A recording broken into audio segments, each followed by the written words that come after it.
I'm Krista Clark. She read my bio that every single time somebody reads, I'm like, gosh, I really need to shorten that. Like, it's kind of long. But she read my bio. I'm from Iowa. I have been in the business going on 10 years. I started at 21 years old. So it's all I've ever really known. And we'll just go ahead and get started. So hopefully this, oh, it works. I do this every time. Don't be an idiot. Changed my life. Whenever I'm about to do something, I think, would an idiot do that? And if they would, I do not do that thing. That's kind of how I Tell me if you do it again. okay. That's kind of how I make my decisions in general. So we'll get started with that. We're all realtors. We're all self-employed. We all have our own way of doing business. But I think if you kind of break it down, the reason we're in business is to serve our clients, hopefully get referral business. And to me, this is a quote that guides what I do. The purpose of a business is to create customers who create customers. So if you're doing that, then you don't have to spend any prospecting. You don't have to, reintroduce yourself and prove your competence. And so that's a big driver. 3 main points to remember. Number 1, and we'll kind of dive into this a little bit. Realtors are no longer the gatekeepers of information. So what does that mean? Who in here has been in the business for more than 20 years? Okay, who here has been in the business for less than 5 years? Okay, good. To those of you that have been in the business for more than 20 years, 20 years ago, how did you do business that is completely different than it is now? A book, right? Yes. What else? That's, absolutely. Anything else? So when you say a book, expand on that a little bit. For some of the ones that have been licensed now for 9 days, because I said 8 days last night. She's actually new. She got her license last night. I learned 8 days ago, and I said 9. But now I would just preempt it for today. So really, it is 9. So for those of us who have been in the business for less time, or explain the book situation. Well, the book was nothing more than a printed version of the MLS Today, but it came out once a month. So if your listing came in the day after, it was 30 days before the rest of the real estate agents would ever know that the house was available. Do you want to hand him the mic? Absolutely. So it's about as big as the old phone book that we had, and it didn't have much information in it. Is it on? Yeah, it's green. Okay, so it didn't have much information in it, so you didn't get all the stuff that you get off the internet and off of our MLS now. So okay. It was a little awkward. It was a little awkward, but at the time, it's all you knew, right? You didn't know that there was any other option. That's all we had. Okay. So, and in that time, your value proposition to your client was what? Basically, having all of the information about what properties were for sale.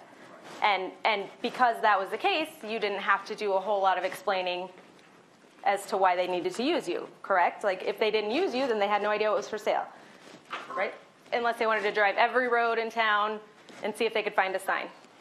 Which they did. Which they did.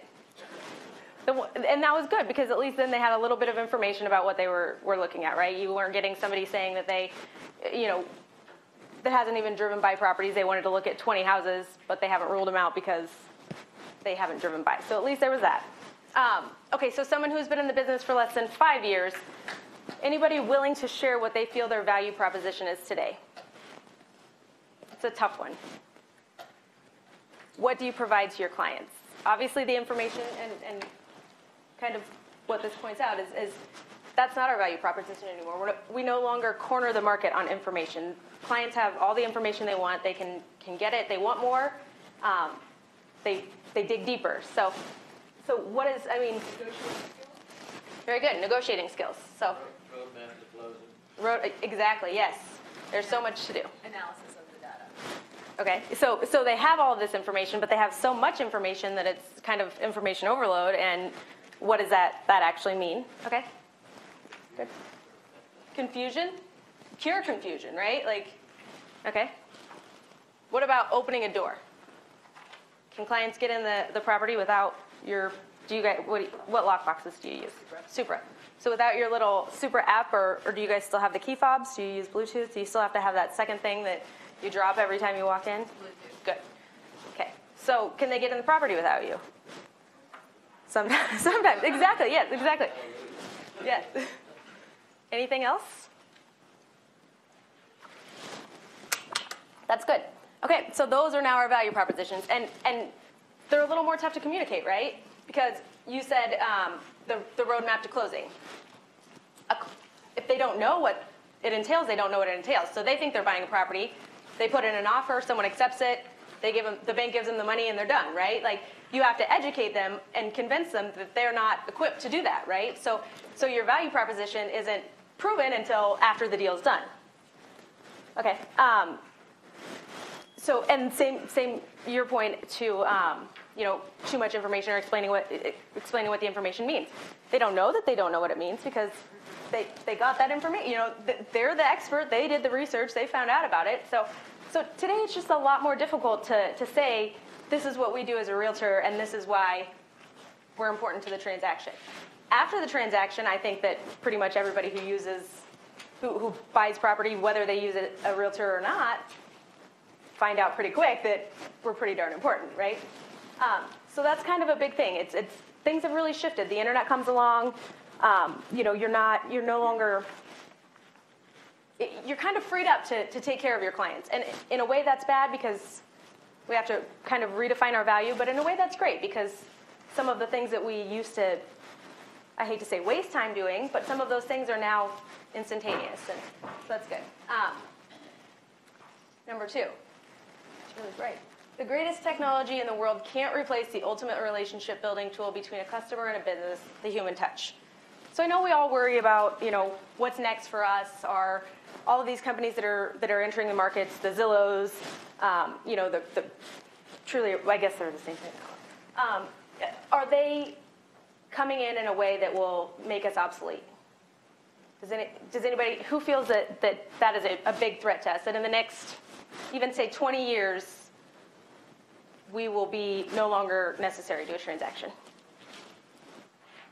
But terms of use, yes, I agree. I don't know what I'm agreeing to. You guys probably just wrote me. I probably just signed up to be like a President's Circle member or something with the Atlanta Board of Realtors. The Atlanta Realtors, not Board of Realtors. That's great. I was actually looking to do that too. So, anybody remember what I was talking about? Yes, the human touch. Yes. So in this room, we know that we have value, that we won't be obsolete. But people outside of this room, and even some people in the business who aren't as dedicated to professional development, who aren't in this class today, and who aren't, willing to adapt to the changing markets, are out there thinking that, how many times have you heard we're going the way of the travel agent? Like, are we really? I think the difference between booking a vacation and having the biggest investment of your life kind of has. It's not that we're not comparing apples and apples here, people. So how can we kind of flip that and say, obviously the whole Zestimate thing, how many times do we have to explain that it's not accurate, or the assessed value, but it's assessed at, well, it doesn't really matter. Has the assessor come into the house? Do they know what's been done in that house? So, I think we're quick to complain about that, but think about how much time it saves us on the front end of giving all that information to them in the first place. I really lost my train of thought with that whole user agreement thing. So, and number 3, it's not really about you. I think we get a little bit caught up in that. I think, what's easiest for us? Well, that takes too much time, or we don't want to put the effort in to do that. And if we kind of just think about it, it's really not about us. We're successful when our clients are happy. And we already talked about this a little bit, but today's consumers have access to almost as much data as we do, accurate or not, and they want more. I'm ahead of myself. Yeah. I got to slow it down. So it's not about automation, drip campaigns, and capturing leads. It's about creating lasting moments on top of valuable products and technology. So I'm not here to tell you how to automate your business so you can set it and forget it and go on vacation and never have to think about what your clients are doing. Or what I'm here to hopefully help you do is figure out ways that you can use technology to build those relationships. So make it easier for your clients to buy and sell a home in a way that they remembered that it was you doing that, and maybe it, in turn, is a little bit easy on you. So I'm a doodler. I think it was actually, was that mentioned? I think it was in my bio. I'm a doodler. And this is something that Alyssa Hellman, she's actually from North Carolina. She's from Washington, D.C. She now lives in North Carolina with a company called Go Realty. But she said this, and this is something that really resonated with me. It's not just selling, it's about the people. So whether you think about that in terms of the client or in terms of your colleagues or your vendors, it really is. It's not about selling real estate. It's about building relationships with your clients, with your vendors, with your colleagues.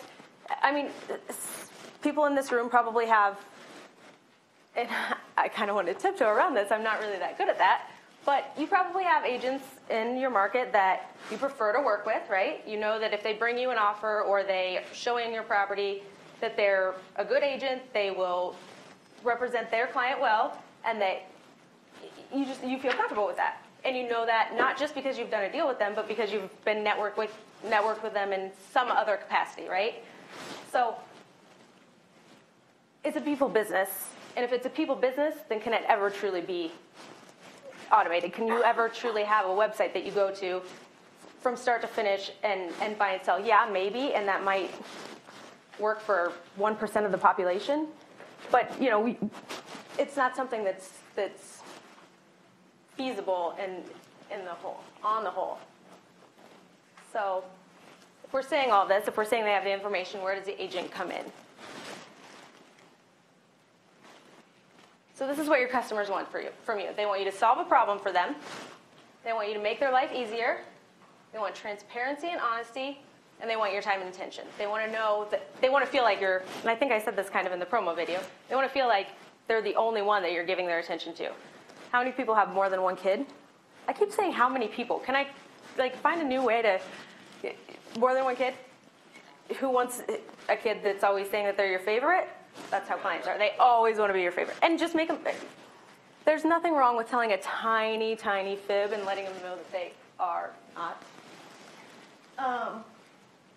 So solve the problem.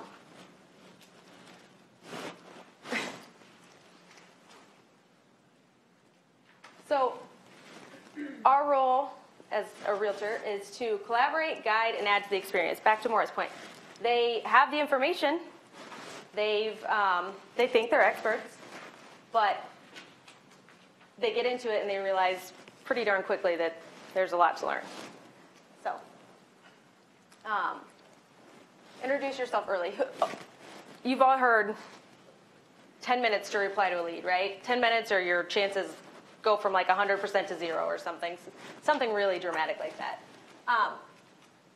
But do you think people really need a response in 10 minutes, or do you think that they just want to know that they've reached out to someone and that they're not going to have to wait 5 days, or that they're actually going to get a response, that they're not going to wait a week and find out that nobody's replying to them? So it's not necessarily that they're so unrealistic that they expect you to drop everything you're doing and have the answer to their question. They just want to know that you're planning to get to their question. So here's something that I actually learned from Lee Brown, because she's spoken here probably quite a few times already.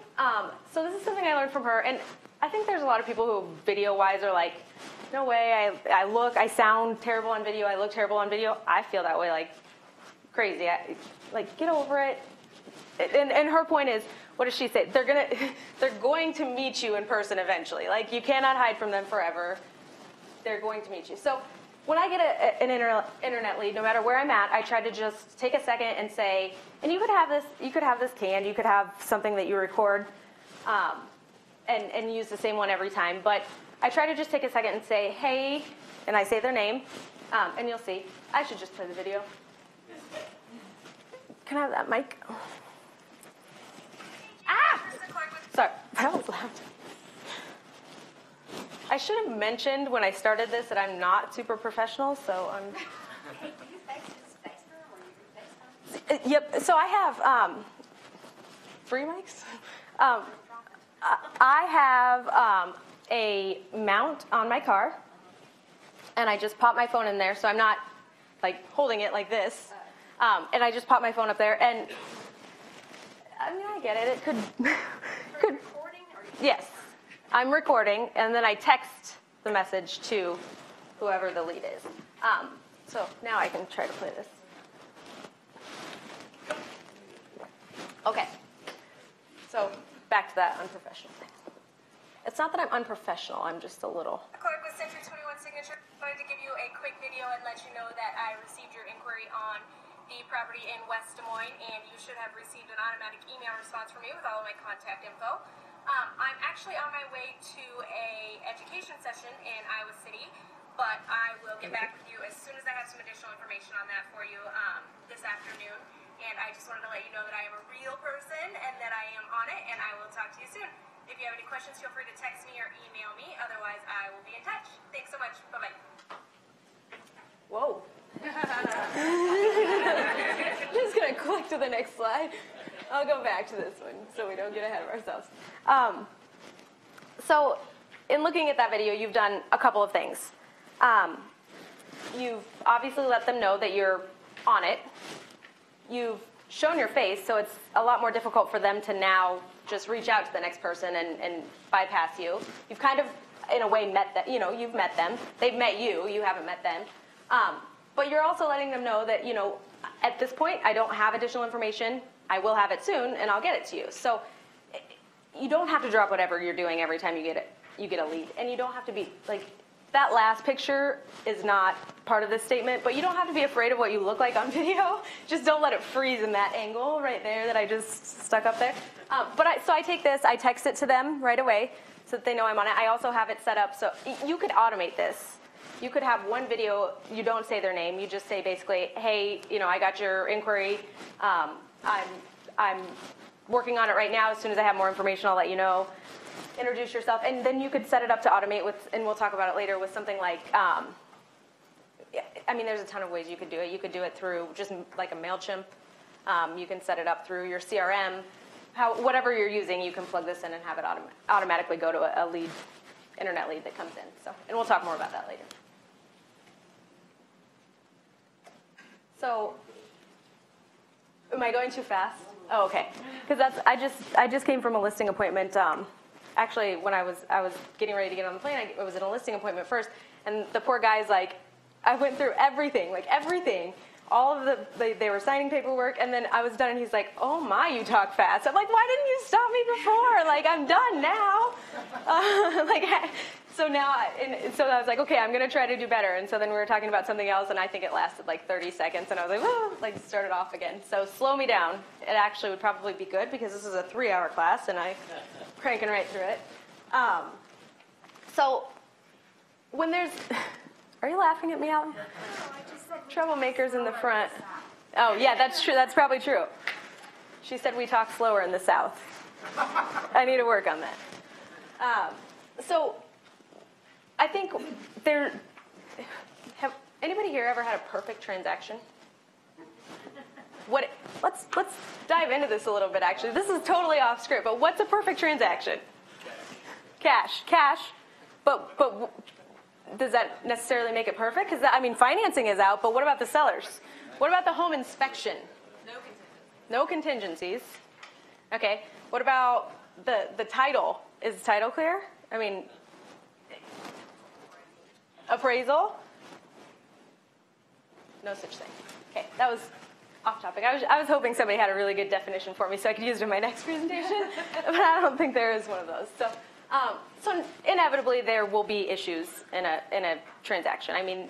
That's again why they need us, because if everything was super easy and everything was perfect, we would be out of a job. So when a problem presents itself, I think we're really quick to want to fix it to save our commission, on one hand.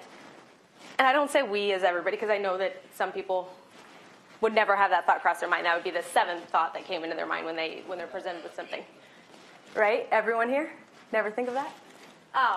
But I think what I try to keep in mind is that if I solve the problem to make the client happy, then what was I saying? Okay, so moving on. So solve a problem for your client's happiness and success and give them what they can't get online.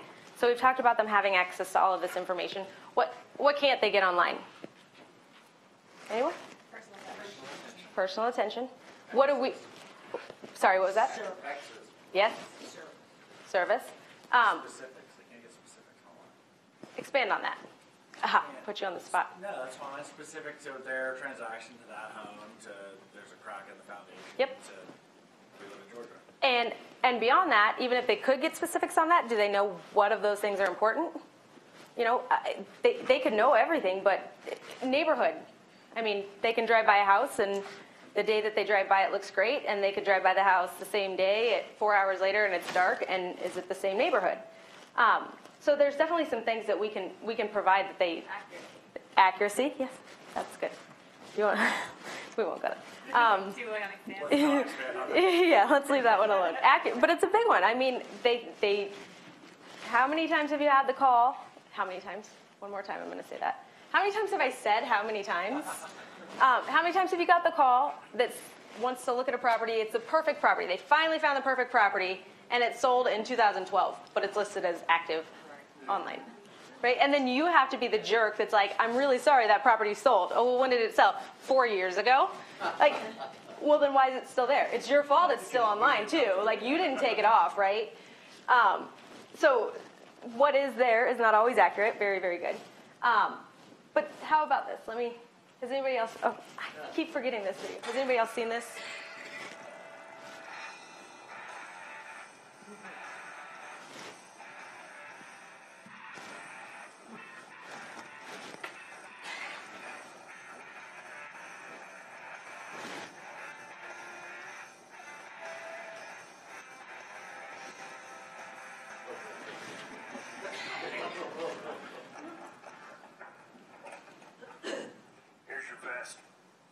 Satan's Undertakers, brother. Satan's Undertakers?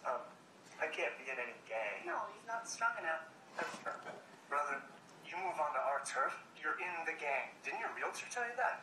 We didn't use a realtor. Deserves the expertise of a realtor. Can you doomsday use your bathroom? I love that.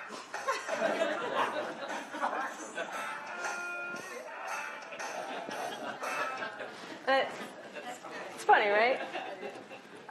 So that was I think that was from the Canada Association of Realtors, where they are obviously a lot less like politically correct and stuff than we that would never fly here, right? No one would allow that. But it's hilarious. It's true. Like, obviously that's an extreme, but it's true, right?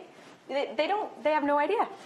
But so now on a more, obviously we can't all make a video like that and make it our own. We can share this. I mean, it's funny. It'd be great for a listing presentation, right? But we can't all do this. But say you have a client that does anybody work with out-of-state clients, or has out-of-state clients that maybe either don't see the property at all before closing? And then how much pressure is that? Like, you pick their house. If anything goes wrong with their house, whose fault is it? Have we established a theme here? It's your fault. And there's a ton of ways that you can help facilitate that. But you can show them pictures. You can show them video of the property. You can do all of this. But how do they get a feel for the neighborhood like this? So this is so we talked about the little dashboard mount that I have. I also use, and I'll talk about it a little bit later. It's in my bag. I grab it when I actually talk about it. But I have just a wide angle lens that snaps onto my iPhone. So I take the mount. I pop this in there. So it's facing not me anymore, thank goodness. There should be no awkward stills in this next video. But facing this way. So the wide angle lens gets both sides of the street. They're seeing the houses on this side. Someone's watching the video again. Yeah. That's a good video. Noted. So it gets both sides of the street. And I just drive through the neighborhood and try, you'll hear when I talk about it, but I try to be quiet, and I'm not good at that. And I apologize for talking the whole time. So I'm like, okay, I'm going to be quiet now. And then like 5 seconds later, I'm like, okay, but then, this is something I do for a client that's out of the area. I got to get my handy mic, sorry. Oh, and this one doesn't even play.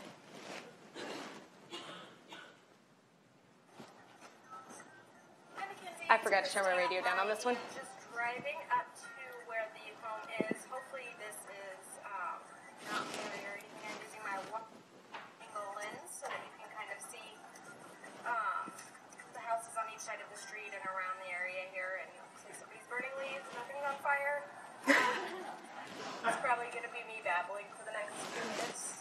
We sound clear. Uh-oh, buffering. Oh. It's not going to throw me this time. Uh-oh. We're in trouble if the internet's out. Okay. Yeah, we could. What? Yeah, it's just buffering. We could come back to this. Okay, let's try it. I'll give it one more shot.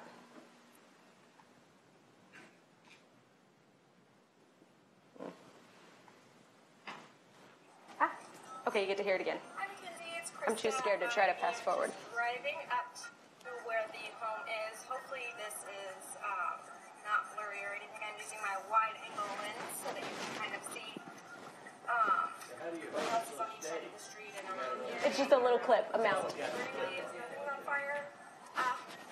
It's probably going to be me babbling for the next few minutes. I don't really know how to be quiet apparently, but I will just drive you through. This is coming off of the main highway through town, and it's not too far off of this that the home would be located, so I'll just go ahead and drive by that and let you get a feel for the neighborhood and the property itself. So bear with me here. I think I didn't do the whole video, and I could have picked like one where I wasn't so unprofessional, but like I think I think I justify a little bit, but I think that's kind of endearing, right? Like they realize that you're not polished and professional, and I didn't do like 28 takes to get it perfect, obviously. But I continue on this and continue talking about gosh knows what. And I could have used a better one for the presentation because I have plenty of them where I didn't talk about babbling and have smoke on fire, things like that. But it's human. It's not professional at all. Like no one would look at this and be like, "Oh my gosh, good job, Krista." Like it's not. That's not what it's about. It's took me 3 minutes. This is a minute of the 3-minute video, but 3 minutes. I popped it in, and I was actually on my way to a closing and was early, which happens absolutely never. So I felt like I might as well make myself late.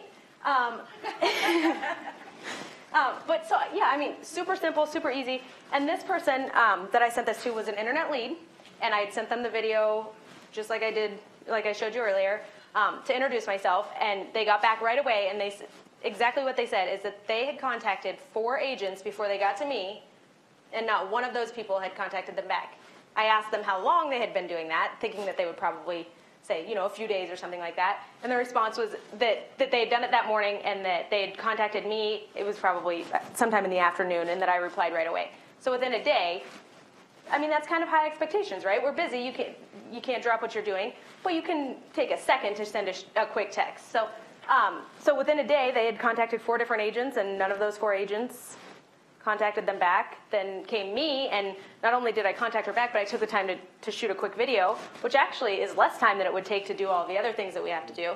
But to her, that was a great touch. And so then she had been talking about a few properties, and they'd never been to Iowa. Her husband was moving here for a job. They'd never been to Iowa. She was really nervous she wanted to make sure that there was kids in the neighborhood for her kids to play with, and that it wasn't right in the middle of town. So those were things that were important to her. And I could tell her over and over that, yeah, it's not in the middle of town, but until she sees it for herself, then it's not. And so, I mean, she was blown away by this. This was something. Did you know that when you shot this? Where was that? Did you know where that was there? Yes. Okay. Yes, I had talked to her on the phone before. Yes, yeah, I had talked to her on the phone before this. And honestly, like, if I had let the video go later, you would hear me explaining that this is probably not the neighborhood for you. And I knew that shooting this. I knew that this wasn't probably the property that they would end up with, because it's mostly retired. What's that? Doesn't look like any children there. Yeah, exactly. It's mostly retired. They're all really spread out, and there's really not much for neighborhood kids. And that was I knew that was important to them. But I didn't want to only show them the things that I thought were best for them. I'd rather give them a good example. So that's something that's really quick to do, really easy, and it really, really makes an impact. So, and then just like as simple as the same thing, when someone's not, and I work with a lot of investors, so a lot of my buyers have never actually been to the property, and I utilize Skype or FaceTime all the time, and even every market right now is a pretty hot market, right? Like Atlanta is no exception. What's your average days on market? Short. Price well, good condition is multiple offers. Okay, so if you have clients who work a 9-to-5 job and can't break away every time there's a new listing that hits the market, how much value do you think that they would find in you popping in for them and walking through on a FaceTime or a Skype showing and saying, here's what we're looking at, do you want to break away? Because you don't want to make them drop everything they're doing every single time that there's a property that hits the market that they might like. But at the same time, if you can make their life a little bit easier by saying, here's the property, or if they're not local, and that's kind of how I do it. So again, not at all professional, but here's an example of. Upstairs at 5021 Northeast Michael Court, the master does face northwest. I wanted sunshine in the morning. The big windows. Looking through here into the master bath. It's very nice as well. The freestanding tub. Yeah. With the separate shower. That was 2 important things to them. And you will appreciate this, I believe. Like Nice the worst video ever, right? on this side. Can't see anything. Sorry. Worst video ever. Later, walk in on this side. Choo. Yes.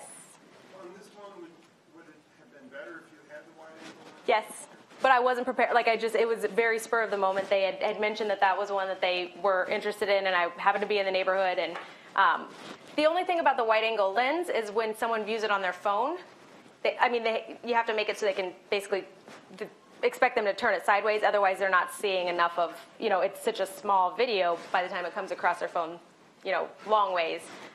So this looks not great here, but if you watch this on your phone, it would actually look better because it's the same size of screen. And the same thing with the one that I shot that I was introducing myself or whatever. So, when you're looking at it on the same size of device, it's not quite as limiting. But yes, and if I knew I was going to do that, I would have brought the wide angle lens, and now I have it with me all the time, but I just didn't have it then. So yes, absolutely, and I should probably update it to that. That's a really good idea. This was just the iPhone. Yep, absolutely. And I probably should have turned on some lights. And there's a few things in this, but again, I didn't want to only put the best things on here because it doesn't have to be the best for them to find value in it. But it probably would have been better to walk through there first and flip some lights on so they could actually see what they were looking at. We're seeing more and more sight unseen buyers, or buyers who don't come in until due diligence. Yep. And they're watching it. A lot of our clients are watching it while they're at work because they know it's during the day for me. Sure. So they're showing their colleagues. Absolutely. Or and that's a value add too. Even if they're in town, they're like, look what my realtor did for me. She walked me through her house today. Yep. Or they compare it for them, or it just Right. exists. Well, and so when I do something like this, and you could do it either way, these are a big enough file that sometimes texting them is not the easiest. And so actually what I do with these is I just upload them to a private link on YouTube. And then I email the client that link, and so they can only see it. But same thing, they can send it to their mom, and they can send it to their sister, and they can send it to everyone else and say, here, what do you think of this one? And then, people are like, your realtor does this for you? Or really? My realtor, opened the door and said, good, go show yourself around. Not that any of us do that, but, so it really distinguishes you from the rest. I think did somebody else have it? Okay, gotcha. So again, super simple, free. This is all of these things. None of these things that I've done the mount on my car was $9.99, and it just suction cups there. It hasn't left its spot since I put it there 2 years ago, a year and a half ago. It's probably when I take it off, it's gonna pull the window with it or something. But so that was $10. And I'll get to it later, but here I'll grab it. And we'll take a break here in just a bit because I'm sure you guys are getting anxious. But it's somewhere, I swear. Oh, there it is. Okay, so the wide angle lens is just, there's a couple options, and again, I'll talk more about them later. There's an auto clip, but this is called a moment lens. And I just have a little strip on the back of my phone that's a mounting strip. I just put it right on here. And then, so this just clips right into my car visor. And this itself this is $100, but this is you guys probably do super professional photos for your listings being in a bigger market, and it's probably more competitive. But in Iowa, no one does professional photos. Okay, a few people in like Des Moines or some of the suburbs do, but in the smaller towns, no one does. So if you can take pictures that still look better than theirs and not have, I just had the same listing appointment where I was talking apparently way too fast, and they signed what they had no idea what they were signing. But at that same listing appointment, I said, and it's like an acreage. It's something that I felt like would be professional photo worthy. And so I told them, I'll get a photographer out here. And they're like, oh, save your money. Like, I sent one anyway, but like the clients don't expect it because no one else is doing it. So I actually take most of my property photos with my iPhone in this lens. And then I slap the auto filter from, and I think I talk about that later too, from like a photo app. I just slap an auto filter on all of them, and they go on the MLS. So I don't pay anything for professional photography. I'm not recommending that if your market is somewhere that does that. So the mounting thing on my car window is $10. This is $100, and that's the only things that have cost me anything in doing any of this. And you could do it. I mean, you could do it even without this. So basically, for $10, you could have done all of this. But I wouldn't. I mean, the wide-angle lens comes to mind. Any other questions about any of these? So the Moment lens is only online, and it's only sold directly. And I think it's actually in your. Should be on there. Moment. Maybe on the second page. I could have just looked at my own handout. Midway, second page. Yep. Okay. So here. Yep. So Moment lens, and so there may be a few things I mentioned that I have added recently, but pretty much everything is in this list because I didn't want anybody to have to take like pictures of my slides and things like that. And I can send my presentation too, so that it can be emailed out. That's from this. Otherwise, there's an Olo clip that is actually, you don't need the mounting strip. It just snaps on. And on one side is a wide-angle lens, and on the other side is like a fisheye and a macro lens. So like, I still don't know what anyone uses a fisheye lens for. Is there any photographers in here that can help me out with that? Because it's artsy. That's right. They're artsy. So a fisheye lens on one side, and then macro. So like if you're up close, it takes that. And that is $80, and it's for I think iPhone. I don't know, iPad, iPhone, and Galaxy or something like that. I don't know. I only know Apple products. But it just snaps right on there too, and that has all three lenses for $80. So. Would you flip on your visor? It's actually like suction cup to my window. And then Where do you get that? I think I got it on Amazon. At a break, I'll pull up which one it is, and I'll pop it up here so you can see. I think I got it on Amazon, and the thing I like about that is that the actual, like what you put your phone in twists so it can go either way, and then it like kind of comes in or goes out too. So it's really nice. I mean, there's probably a lot of options for that, and there may be a better one, but it works for me, and at this point, I don't think it's coming off. I'm going to have to sell with the car with, this car comes with this mount, like selling point or something. So anything else on this? Okay. And we're talking about, you know what? This is a good place. Do you guys want to go ahead and is everybody anxious? Do you guys want to take a break? So I had a couple people ask about the wide-angle lens and the difference between the two that I talked about, and I probably should have said this in the first place. So the Olo clip is, it pops onto your phone. It's a little bit less money, but it's not as great of quality. So if all you're using it for is maybe like the neighborhood videos and stuff like that, you don't necessarily need the super crisp edges. But if you're using it for like a listing presentation or listing photos or anything like that, the Moment lens is much better quality as far as like distortion on the sides or anything like that. Because once you're pulling it into a wide angle, it's really tough to make it, like if you're taking a picture and you have like a straight line of the ceiling, with the Olo clip, you'll get some like bending. You'll see like the bending where they're trying to make it look big. And so that's the last thing you want with listing presentation, or why do I keep saying that? Listing pictures is to be like, what did they do to the wall? Like, is the wall falling in? Like, why is it curved? Like, you know.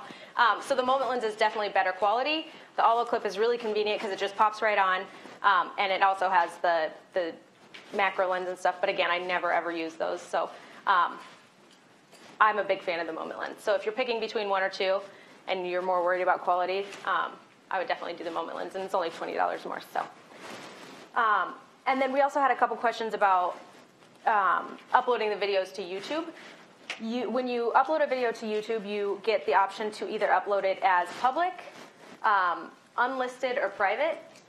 And if you do it as private, then only people that you basically share it with can see it. If you do it as public, everybody sees it. If you do it as unlisted, anybody with the link can see it.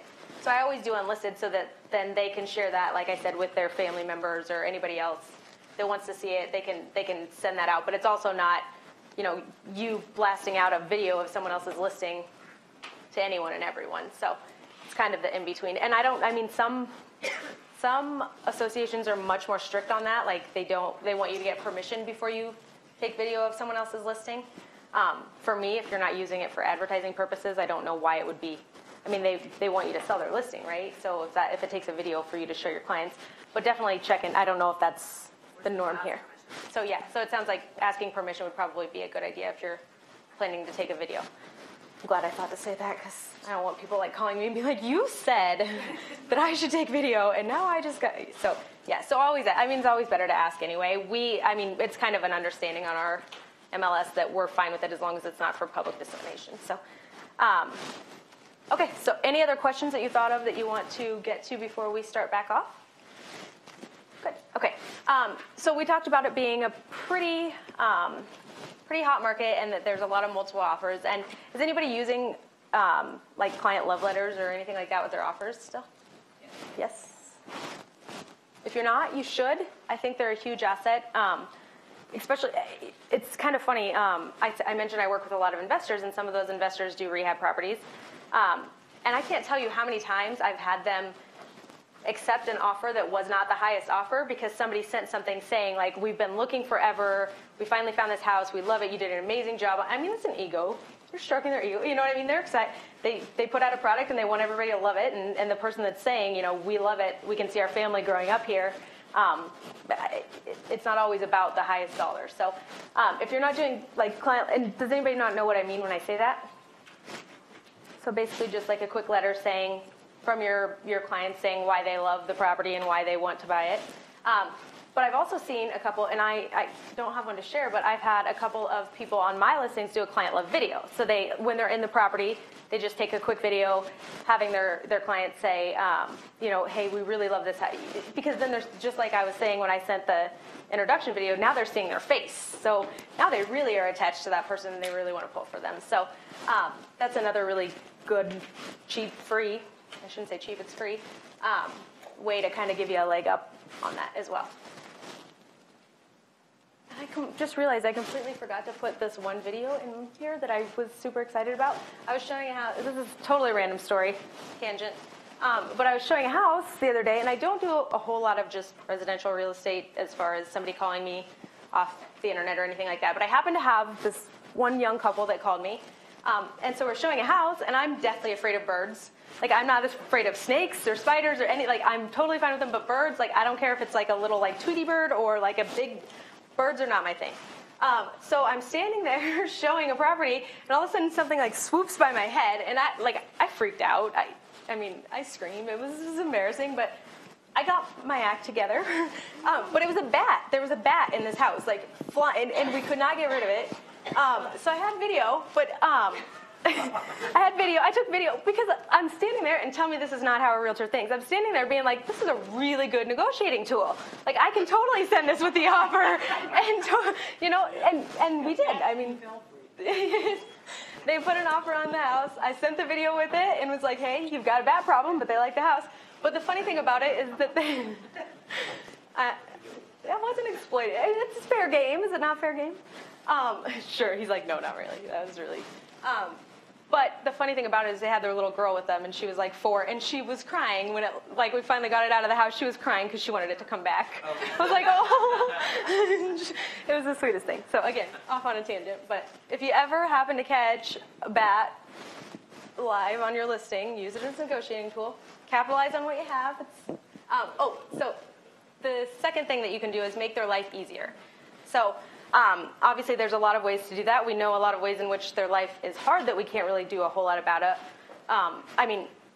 if you're a home buyer, the hardest part of your job, or the part of your role is the lending by far, right? You have like lenders asking for like your kindergarten report card and like who knows what.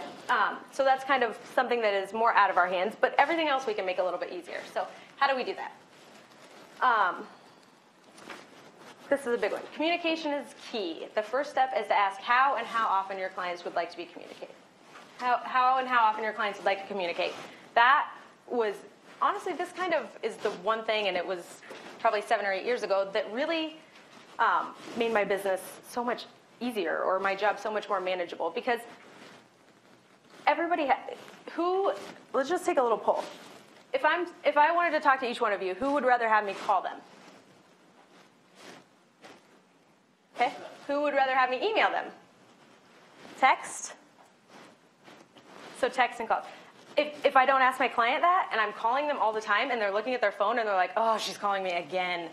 It's starting the relationship off on a bad foot, right? They're not wanting to talk to you because that's not how they communicate.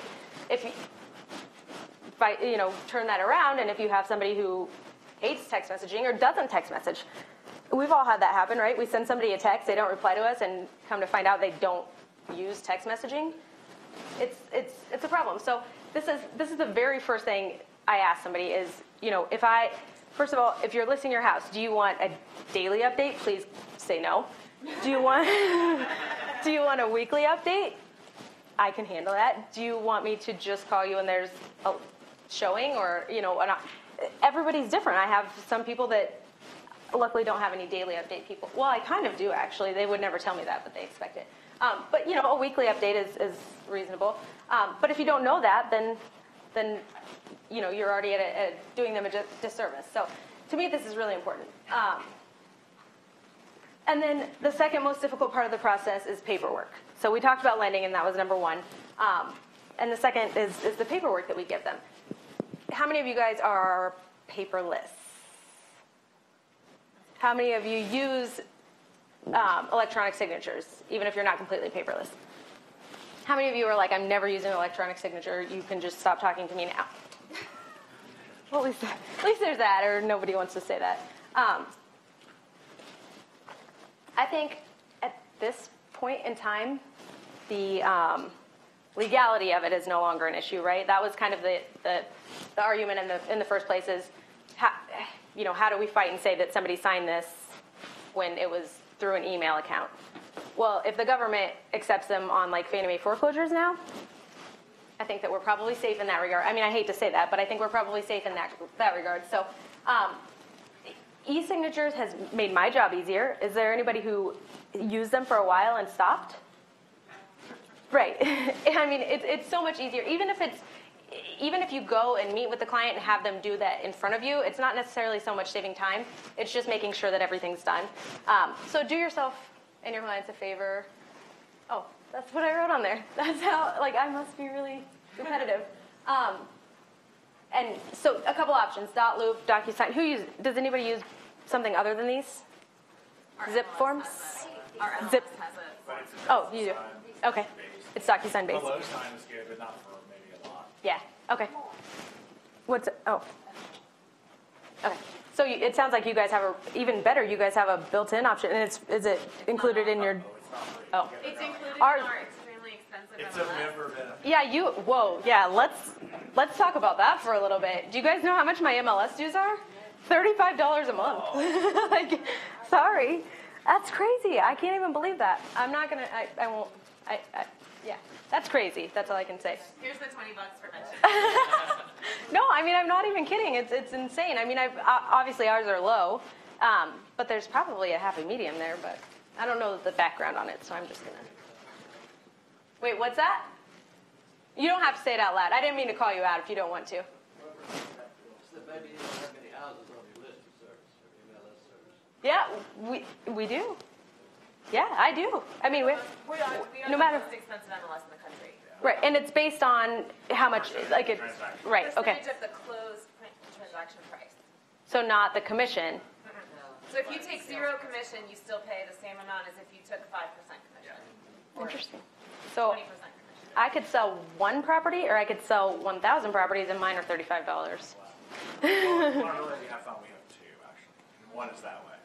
And how much is it? 20. 20, okay. Yeah. So I don't know how you guys fix that, but you should really fix that. It's not? No? Yeah. Are we? Broker's gonna kick back on the percentage, that's why they don't want to go away. They start the system and it's all full network. And they probably make the decisions on, I mean, they're voting members of who would make the decision too, right? Like, yeah, interesting. Yeah, and you get this really great e-signature thing. Like, yes, no. Yeah, so we have one too. Ours goes through form simplicity, and it's not good either. So I think the three, and I should have updated this, I think the three that kind of seem to be the easiest to use, most user-friendly, and the most comprehensive are .loop, DocuSign, and zip forms, which I think has a partnership now with NAR that we can get a discount on zip forms too. So if you're not paperless yet, I'm not saying you have to do it, but I think like pretty soon you're going to have to do it. So it might be better to kind of do it voluntarily than to start getting pushed into it, because I think lenders are kind of leaning towards that as well too. This is the boring stuff. I'll move on. I think I got everybody like all angry about the whole MLS dues thing. I'm really sorry to bring it up. So just another little thing that I always do for my clients. When people are moving, they don't have plates, they don't have silverware, they don't have anything. They've got people over. I always send pizza on moving day. So I always ask them when are you planning to move?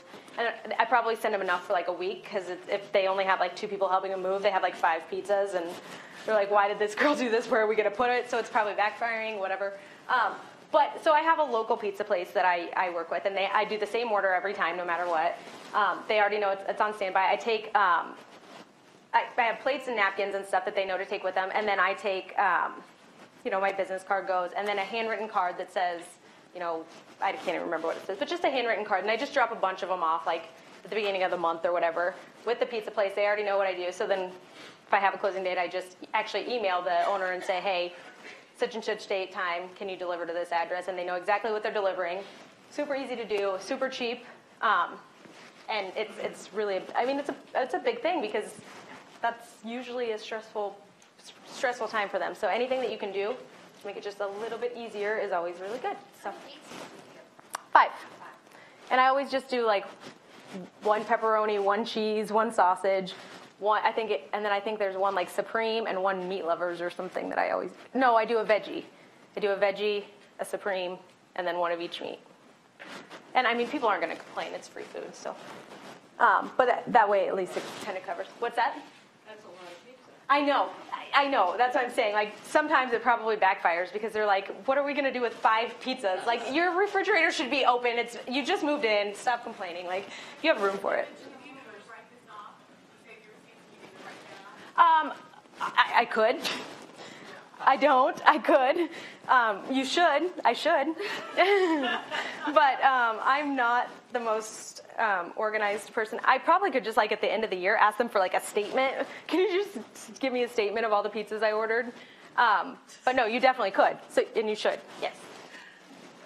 Whoops. Updater. Anybody use it? No one uses this, but it's really good. Okay, so Updater was an NAR Reach company like 3 or 4 years ago. And it is a website that you can go to that you can do a change of address, a notification to all of your, if you wanted to send it out, like, hey, I moved, here's my new address type of thing. And then it also is a one-stop shop for changing your utilities, your your cable, anything that you have at a specific address that you're changing to another address, you can do it all through this website, and it takes 5 minutes instead of them having to call every individual company separately and then doing the change of address to the U.S. Postal Service and all of that. It's all automatic. And so as an agent, you can basically have a membership to this that allows your clients to use it all for free. And I can't remember, they changed the price. I can't even remember how much it is. I should have looked. And it's not super cheap. If I remember right, it's like maybe $200 a year or something like that. So it's not expensive, but it's not super cheap. But it's definitely something that's of really good value to the client. Branded to you, I think, isn't it? Yeah, exactly. It's branded to you. So anything that they're seeing has your face or your, in my case, I do my doodle. But it's you. So every communication is coming from you, not from Updater. Thank you for that. That's a good one. Notary Cam also wasn't an AR Reach company, but I think a lot of times we have clients who either it's just a pain for them to have something notarized or signed. You can do it online. Like you go to this website and you basically, there's people sitting in front of their computer and your client can basically show their ID and they have their vetting process and they watch them sign the paperwork and it's notarized, which is really kind of great. I know. For me, it's good because if I'm working with out-of-state clients and stuff like that, yeah, they could go to the bank or wherever they want to go and have it notarized, but just as easily, I can give them this service and say, hey, you don't even have to leave your house to go have your deed notarized. You can just, do it this way. So that's another really good one. It's a really good question. Can I tell you on the break? Okay. I just added this last night at like 3 a.m., so I didn't really vet it. AKA this morning? Yes, this morning at 3 a.m. I've been traveling a little too much. So that's a good one. And then, so I talked about pizza. The other thing that I do, and I usually just do it like a couple times a year, and anybody that has closed with me in that time frame, I do a personalized address stamp, which I brought an example, and I can kind of pass it around. But these really, if you look at this one at the top corner, it was a Facebook post. It says, "This is too cute. Thank you so much, Krista Clark. You're an amazing realtor. This address stamp is going to come in very handy in the near future, too."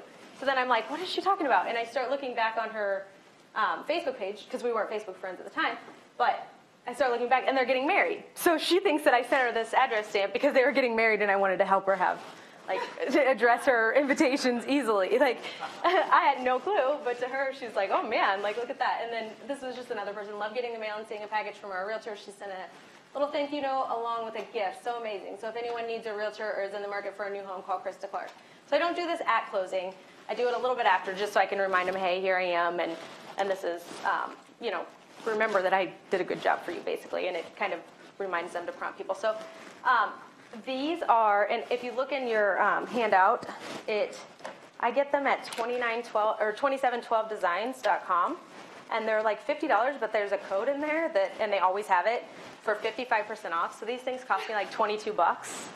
And as soon as someone goes under, I try to do it as soon as somebody goes under contract on them.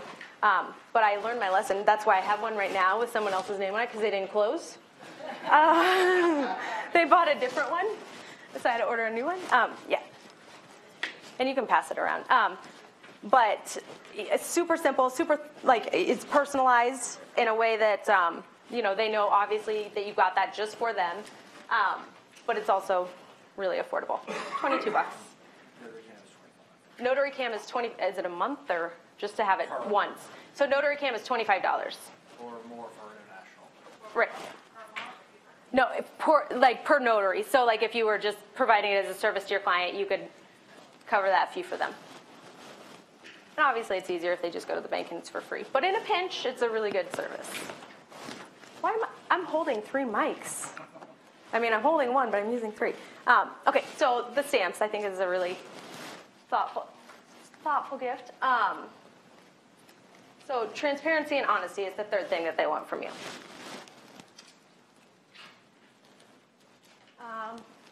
And this kind of goes back to Maura's point. Don't just give them the information, tell them why it matters to them. And I've got a couple examples of people that are doing it really well. I know that I'm really bad at this, and just like I was talking fast, we have been doing this for so long, and we know so much of what we're talking about, and there's so many acronyms in this business, and we roll them off like everyone else knows what they are, but people don't. People have no idea, and they won't tell you that they don't. They won't tell you you're talking too fast until afterwards, and then they complain because they signed paperwork that they had no idea what they were signing. But they also won't tell you that they don't know what that means. That they feel like back to that first video, they feel like an idiot. They feel like they should know that, when really they shouldn't because they're not in this business. So don't just give them the information. Say it in a way that resonates with them. And here's an example of that. So this is from 2014. Don't judge. I haven't updated it because this was the best one he sent out, I think. But this is just a market update, and it's not super wordy, which I thought was really good. And it's really talking to the client. So I don't know if you can see it, but it says Chicago home buyers are gradually seeing their options widen. That's been the story of 2014. After at least 18 months of cutthroat competition for the best listings, during which sellers enjoyed rapid appreciation and in control over deals, we're finally seeing the inevitable cool-off. Sick of reading, we're sick of writing. Here are some pictures for you. So, I mean, it's kind of like a quirky way. You know that this isn't some canned email, but it gives the same stats that we would all give. And then it says the best way to tell, month supply, and then it explains what that means. The best way to tell where prices are heading. A low month supply usually means prices will keep rising. Average market time. The average number of days for a home to sell compared to this month previous year. I can't read. And then median sales price. The median closing price on listings compared to previous years. So it's not just saying it because we assume that they know what that median sales price means. And then 3 reasons buyers should buy an overpriced listing in Chicago. Like, people will see that and be like, no, I shouldn't. Overpriced listings are my favorite. Before you freak out on the title of this post, let me explain. I'm not suggesting Chicago buyers should pay too much for an overpriced home. I'm suggesting they should consider finding overpriced homes and make lower offers. So this is something in their market that appealed to them. But it's an attention-grabbing headline that people are like, wait, what? No, I should. So they're reading it, Sorry, I'm like parched. But so you get this email. Think about yourself as a client. He's explained in every single one of these slides what this means. So he's not just giving a graph that says, last year it was 178, now it's 237. And obviously that one's kind of self-explanatory, but like the month supply, like why do I need to know that? I don't really care that there's, it really explains to them why they need to know. And that's one example. And he's doing this with MailChimp, so it's automated. And we'll talk more about that later. But here's another example. Oh, microphone. Welcome to June's Market Update. Brought to you in cooperation with this sponsor. Let's take a look at residential real estate activity in your area during the month of May. The number of active listings was down 16% from 1 year earlier and up 2% from the previous month. This recent increase reflected a larger selection of homes for buyers to choose from. As you can see, the median listing price for the month was just under $240,000. Compared to last year, the average number of days that units spent on the market before being sold was up 34%. This higher number of days may signal a slowdown in the local inventory turnover rate. The median sale price was just under $180,000. The number of units sold decreased 9% year over year and increased 7% month over month. Despite a slight annual decrease, this upward monthly sales trend indicates positive momentum. Thanks for watching. We hope you use this information to make smart, informed decisions in your upcoming real estate transactions. Feel free to contact us for more information or further assistance. So, I didn't realize it until I was just watching it again, but that was a little, drug out a little bit. But if you notice in the same thing, they explained what everything meant. So it wasn't just saying, days on market is this. It was explaining why that matters to your client. And this is my company that puts this out. And by doing this, if you go to their YouTube channel, which I don't have, but it's a monthly update, and every month it gives this same information for every zip code within a however many mile radius, every market. So then there's the Des Moines luxury market, and automatically by buying this service, I think there's 40 that come out every month. So it doesn't matter if you're specialized in the downtown market or anything like that. It's really, really hyper local. This is the overall Des Moines metro, but there's hyper local. This is not. This is just the Des Moines market. But the company that does it, it's called Keeping Current Matters. I have no idea how much this costs. It's something that my company does. But you could do it in a much, if you have certain areas that you specialize in, then you could do this yourself for, a lot less by just analyzing the numbers. But this is just an example of how, pointing out what it matters to them. It's not just numbers. So. And sometimes just numbers are fine because they don't really need to understand. They just need to know that you understand. But sometimes they want to understand as well. So one size fits all isn't effective. All contacts and communications should feel like they're coming from you. And I think that's that's the biggest hurdle in automating things, because it's really easy to buy something like Keeping Current Matters and plug into it and know that it's automatically going to send out every month and, all of that. But to keep your personality in it and make it seem like you're actually taking the time to do it is a completely separate thing. So like that first, going back to that first email where they said, are you sick of reading? Good, because we're sick of writing. Like, that's their personality. They also have like a monthly comedian. They have a comedian come every month to their office, and that's kind of their that's their draw and getting people in. And so they're kind of like a quirky company anyway. And so you know that when you read that email, that's something that they wrote. And don't be afraid to talk a client out of a bad transaction, because honesty builds loyalty. I think it's a big one as well, especially me working with investors.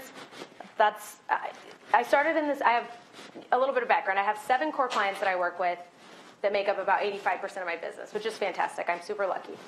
But of those clients, I started with 2, and I still have the 2 clients that I started with are still my clients today, and they make up about 35 to 40% of my business. So I probably talk them out of way more than I talk them into, but then they know when I present something to them that they should really actually take a look at it, because I've already vetted it and I know that it's something that actually should be of interest to them. So that's kind of, I think this might actually be in the wrong place, because I don't know what this has to do with anything else I was talking about, but I just went ahead and went with it. Okay, so I thought this was funny. This is something that was shared in my office group as to why you should use a realtor. So if you look at this, this is a FSBO purchase agreement. Hopefully I blacked out all the information, but it basically says earnest money $50 to be held by Wells Fargo, seller to convey by special warranty deed, seller to pay half cost of title search, sellers to pay all taxes in arrears and prorate the date to date of closing, which shall be house shall be in a condition that would pass a rental inspection prior to closing. Thank you guys. Prior to closing, which shall be, again, on the same day that they said right up in the sentence above it. Attached list of repairs must be completed 3 days prior to closing. So I just thought it was funny. Like, going back to the point of, there's so much, the pathway to get there, like, this is their purchase agreement. And granted, ours, I feel like do we really need to say that? At some point, the sad thing is like something is, when they go to closing and they sign 58 times that they know that they have to repay their loan, like that's because someone said, I didn't know I had to pay it back. Like, how did we get to that point where you have to sign so many times to acknowledge the fact that you have to pay your loan back? But I just thought that was funny. And then here's another one I thought was funny. Not necessarily funny, but sad. Hi, I don't want to keep blowing you up, but I also don't want to leave my buyers hanging. Have you presented their offer to your clients? And this person said, my son had his birthday party tonight. Now I'm heading to a basketball game for their son. I will have it presented tomorrow.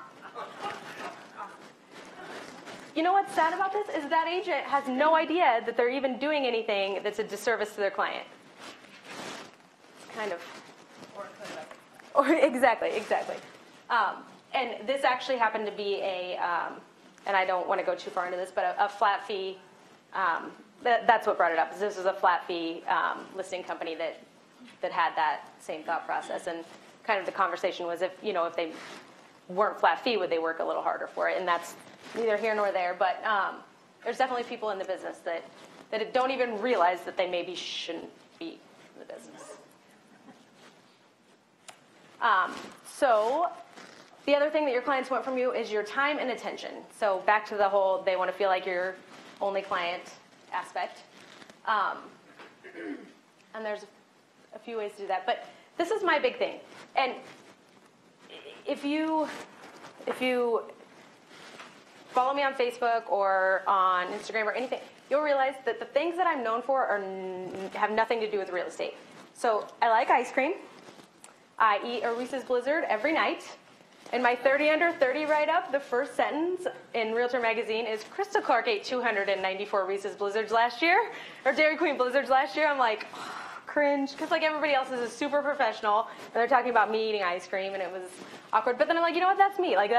So I'm known for eating ice cream, for doodling, which I think you saw one of, for an infographic card that I put out every year, and because I bake crazy, decorated, or I used to when I had time, but cakes. So no one really like in the list of the things that I do, I don't think anybody really thinks like, obviously they know I sell real estate, but that's not what they think of when they think of me. But when they think of real estate, they think of me. And that's what that's what I want. I don't publish my listings to any of my social media accounts. I don't talk about having just showed 28 homes and written 7 offers, and that's not my personality. It doesn't fit for me. It feels contrived. So nothing against doing it if that works for you, whatever. But it feels contrived to me. So I don't do that. What I do is just share, like, what I think are fun things, and if you don't think they're fun, then don't follow me. But be you, whatever you are, be a good one. Your clients are not looking for perfection. Oh wait, this is my face. I'm sure you guys have seen this. I can be a shark. Now my whole house is great. I can do anything good. I like my school. I like anything. I like my dad. I like my cousins. I like my aunts. I like my Allisons. I like my mom. I like my sisters. I like my dad. I like my hair. I like my haircuts. I like my pajamas. I like my stuff. I like my room. I like my whole house. My whole house is great. I can do anything good. Yeah. I can do anything good. Better than anyone. Oh, I'm not going to click there because I have no idea what the deleted scene was, but but like, what happened to that, right? Like, what happened to us being so confident that we could do whatever we wanted, and that we were, this is refreshing, right? I really just shared it because I think it's really funny. But so your smile is your logo, your personality is your business card. How you leave others feeling after having an experience with you becomes your trademark. Like, to me, this like sums up everything we need to do in real estate. Oh wait, I see people taking. But it's so true, and I mean, I also wear, usually, it's weird, I'm kind of in a muted color, but usually I wear really bright colors, and that's what people like comment on all the time. So that's my personality. People know me for my personality, not because I'm really, obviously, did I mention I'm really unprofessional? You guys have seen it. Like, I'm not rehearsed. But people don't want that. People want real. So this is my website. I will explain how I built it, but on my website, do not have property listings. Is anybody cringing? I have a link up here that says property search that takes them back to my my canned website through Century 21. But I use my website, and actually this is I really kind of stole this with permission from Brian Copeland, or the idea. But I basically use this to distinguish myself from non-realtors and from my competition. So by the time somebody's coming to your website, odds are they're doing it to research you, not to find a property. Because they're going to Zillow, or they're going to Realtor.com. They're somewhere else looking for the actual property. What they're doing when they get to you is Googling you and saying, like, what is this girl about? Should I be using her? Or guy, sorry. So I basically explain the difference between an agent and a realtor in hopefully a visual way. I give some examples of me serving my association. I give some examples of me giving back to the community. And so each of these pictures, when you like hover over them or click on them, explains what I'm doing. So like that would say, like, advocating for homeowners' rights in Washington, D.C., or whatever I'm doing. And then I give a little bit of background about my involvement or my community involvement, and then I link to my social media. This is my entire website. But when somebody leaves my website, they know who I am. They know what I'm about. They know more about whether they want to use me or not, instead of having all of the properties, all of this information, and then just a quick bio about yourself. So it gives them another resource to figure out who they're working with. Because I feel like everything else that we provide on our websites, they can get anyway. So, not that it's right for everybody. And I'm more specialized, and I do have a different. I work mostly in multifamily real estate, but and then I don't think you can see it here, but I think somewhere I'm sure you've seen. I basically say, I'm sure you've heard enough from me, but if you haven't and you actually want to hear more of what I have to say, you can sign up here and be, subscribe to my communications going forward too. So same thing, like everything has my personality on it. Everything like talks like I would talk to you guys today, which I think is a big thing. And I built this with Strikingly. It took me an hour and a half, and it's a website I've used for 2 years. And it's Strikingly, I think if you want to upgrade so that it's not like branded with their stuff, which I do, I think it's $12.99 a month, and that's what my website cost me. And then again, if they want property search, there's a link at the top, and it takes them back to the Century 21 page. But you can do the same thing with Weebly, and it's a little more customizable. The great thing about Strikingly, or either one of these, is that it's great on all formats. So whether they're looking at it on their iPad or their desktop or their phone, it's all, if you look back at this, it's all one page. So like they can click on the links from the top, but it just takes them further down the page. So no matter what you're looking at it on, you're scrolling through, and it's not distorted or misshapen, or now this is really big and this is really small. It's very adaptable. And did I mention it's $12.99 a month? And don't take yourself too seriously. Oh gosh, I'm going to show this. I almost forgot. Okay, so this is my, oh, never mind. I'm not going to show it apparently. Maybe it's later. Your clients like you for who you are, not for who you pretend to be. Oh, okay, yeah, it's here. Hi, my name is Krista Clark, and I am a commercial practitioner with Century 21 Signature in Iowa. And because I was uncharacteristically serious with my application, I've decided to take a lighter approach to this video and just give you a few highlights of my year and bring you into my world a little bit. My year started out great. I had an encouraging nephew. Do good work. And a niece who fully supported my move to Century 21 Signature. I didn't know what to do. The whole top and fun me. It said, hi guys, do you thing and drift. Unfortunately for me, it was all downhill from there. My daring wildlife rescue?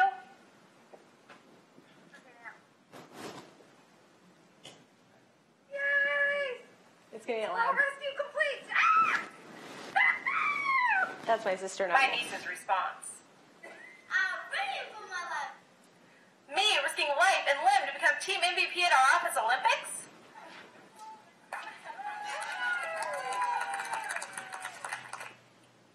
My niece's response. Just move on, please. Me showing my vulnerability and admitting that I never learned to ride a bike.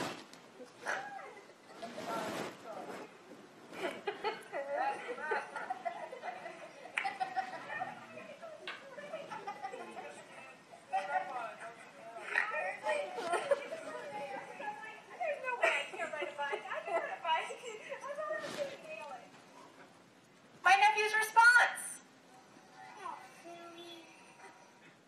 So it's a good thing my clients have more confidence in me than my nieces and nephews. Because if they didn't, I wouldn't be here applying for Realtor Magazine's 30 Under 30. Thanks so much for your time, support, and consideration. So funny story about that. I submitted this video. Well, first of all, I tried really, really hard to sit in front of my webcam and just talk about like my accomplishments or my production and all of this stuff. And I'd turned my application in long before, and it was like the deadline. Like it was like tonight deadline. And I just felt so awkward. I'm like, this is weird. I've already told them all of this stuff in my application. And so I'm like, you know what? I'm just going to have fun. Like, those are all old video clips that I had from other things. But I'm like, I'm just going to have fun with it. Like, what's the worst that can happen? So I submit it, and then I started looking at everybody else's, and like people had like professional production and like all this stuff, and I was like, oh man, I just ruined my shot. Like, there goes. Like, that was not the thing to do. Like, instant regret. But luckily, I was selected, thank goodness, because otherwise I would have really hated this video and I never would have shared it again. But this video is what every single person mentions when they talked about the selection process. Is like, it was so refreshing to have something that wasn't so serious, and it was so refreshing to have somebody that just kind of went outside the box. And like, for a long time, like, this is embarrassing to me. Like, we talk about not wanting to see ourselves on video. Like, this is, like, when I was riding a bike, I'm like, oh, like, this is embarrassing. But, you know, like, it's me. It's who I am. It's what I am, and I'm going to have fun with it. So, back to just putting some personality into what you do. So. And so there's, I think, Maura, do you want to like just pass those back or something? So every year I do a year in review card, and this is, I mentioned this is one of the things I'm known for, and every year, and I create it myself, and every year I think I'm never ever doing this again, because it's such a long process, and it's so, like, it's honestly, it's exhausting, and it's really time consuming, but the response from it every single time is so overwhelming that I end up doing it again. I mean, one year I sent it out a little bit late, and I had probably 50 people reach out to me and be like, am I not on your list this year? Did I get bumped off the list? Why didn't I get a car? I'm like, I was sick. It's fine. Like, it's coming. But it's a huge response. So I went from, this is the first year I did it. And basically I just talk a little bit about my year. And it's some business related things. Just some, like, this is how the Realtor magazine knew that I had 294 blizzards, because I turned this in with my application, and that's what they took from it. But like times I wore mismatched flip-flops happened a lot that year. Or, you know, so I talk about giving back. So I go serious and I go just silly, and just kind of talk about myself, and people really like that. But here's like the next year's. So, and I have a typo, the 2103 top 5. I had 5 people edit this thing, and not one person caught it. Yep, go ahead. Can you still just leave from 3 to 7? Yeah, pretty much. I mean, I was working on this last night, and yeah, it's kind of my thing. It's going to catch up with me, and one day I'm just going to completely crash. But she's passing around some examples of them, and but so I started out the first year. I think I sent out, and the beauty of this, and you'll notice I don't have my contact information on it. It's not a business card for me. It goes out to my grandmother, and it goes out to a client that I had 5 years ago. This goes to everybody. I can send the same thing, and then I also doodle the envelopes, and that I always regret doing because it takes forever. But like, you know, I address the envelopes by hand, whatever. But this year I sent out nearly 500. So just by having people say, you know, your card or whatever, like everyone wants, you know, it's just really snowballed. So it's kind of what I've become known for. So like year in a nutshell, ridiculously busy. And then it talks about like, oh, I don't even know. Number of times I said no, 0. Like I'm a yes girl. Like I airport delays. So I mean, it's just little things. And then this is a feedback card that I provide that really I try to put my personality, and I'll read it here. Try to put my personality. I don't even know where it's at. Personality on it this way. Okay. So this is something that I give at closing, and it says, "I feed you, please feedback." Because I'm a big believer in reviews. I think that they're important now, but I think they're only more important in the future. Kind of like I was talking about my my website, only talking about me. I think reviews are the next best thing than having someone basically give you, well, even maybe better. But I'll read this to you because it explains what I mean when I say that everything's in my own voice. It says, yeah, the deal is done and you're officially sick of me. I get it. But remember when we started this process and I said you wouldn't be able to get rid of me even after closing? I was only half joking. You'll soon receive 2 survey invitations in your email, one from Real Satisfied and another from Zillow. Please, please, please take a moment to complete them. Reviews and referrals are the foundation of my business, and I would sincerely appreciate any feedback you're willing to take the time to provide. Oh, and did I mention that reviews are so much more fun with ice cream involved? It's a scientific fact, so grab some DQ on me, park it on the couch, and pour your heart out about how wonderful I am. Don't be shy. There's no such thing as being too complimentary. Just like joking. But I don't mail it. It goes with whatever I give for a closing gift. Yeah. And I'll share this whole presentation, so you can have that one.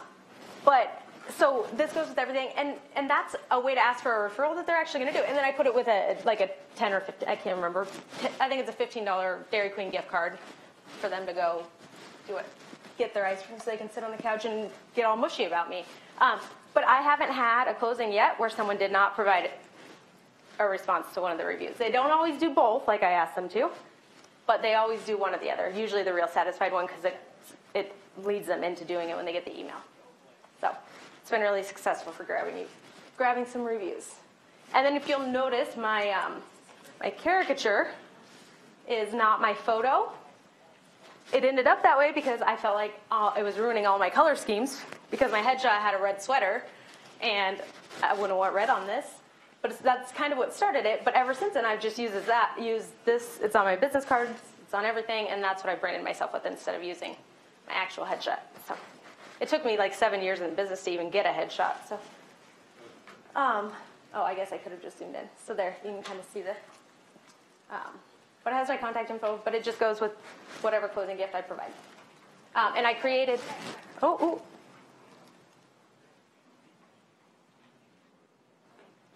Good.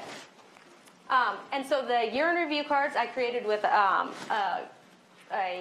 this is online. It's a website called PictoChart, and I think it's $29 a month is what I pay for the pro service. But you can use the intro one and probably be enough for most people. I just go obviously to the extreme. But like the feedback card, and I'll skip here. What the heck? I obviously really wanted you to see that. Oh, because I'm going backwards. Sorry. So the feedback card actually created with Canva, which I'll talk about in a minute, because I created this too. So this was just an event we had. But this is a flyer created with Canva that it was kind of already a template, so I just threw things on there. But you could do like property flyers and things like that. They just have a lot of character, and you're basically just plugging in some information about it. So Canva is free. It's a design tool, and it's super, super simple. So that's what the feedback card was created with. And if you were doing an infographic that wasn't so like detailed, there's an infographic section that you can use. But again, I don't know if it's free. If you use if you use your own photos or anything like that, you never have to pay. If they have some of their pictures and stuff that you use that are $1 a piece. So if you use 2 of their pictures on it, it would be $2. This was Canva or? Canva. That one's Canva. The actual year in review ones that have all the information, like the other one and stuff. That was PictoChart. Yep. They don't. I'm glad you said that. They don't. I print through Vistaprint, and this year I got 500 of my year in review cards for $75. So they're like free, and that was with shipping.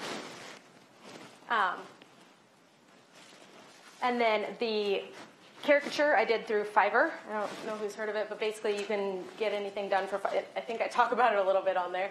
And if you have a chance, go. I realize you're typing in. You'd have to type in the links that I put on there, but go to them because there's some pretty funny things. Like you can get people to do anything for $5.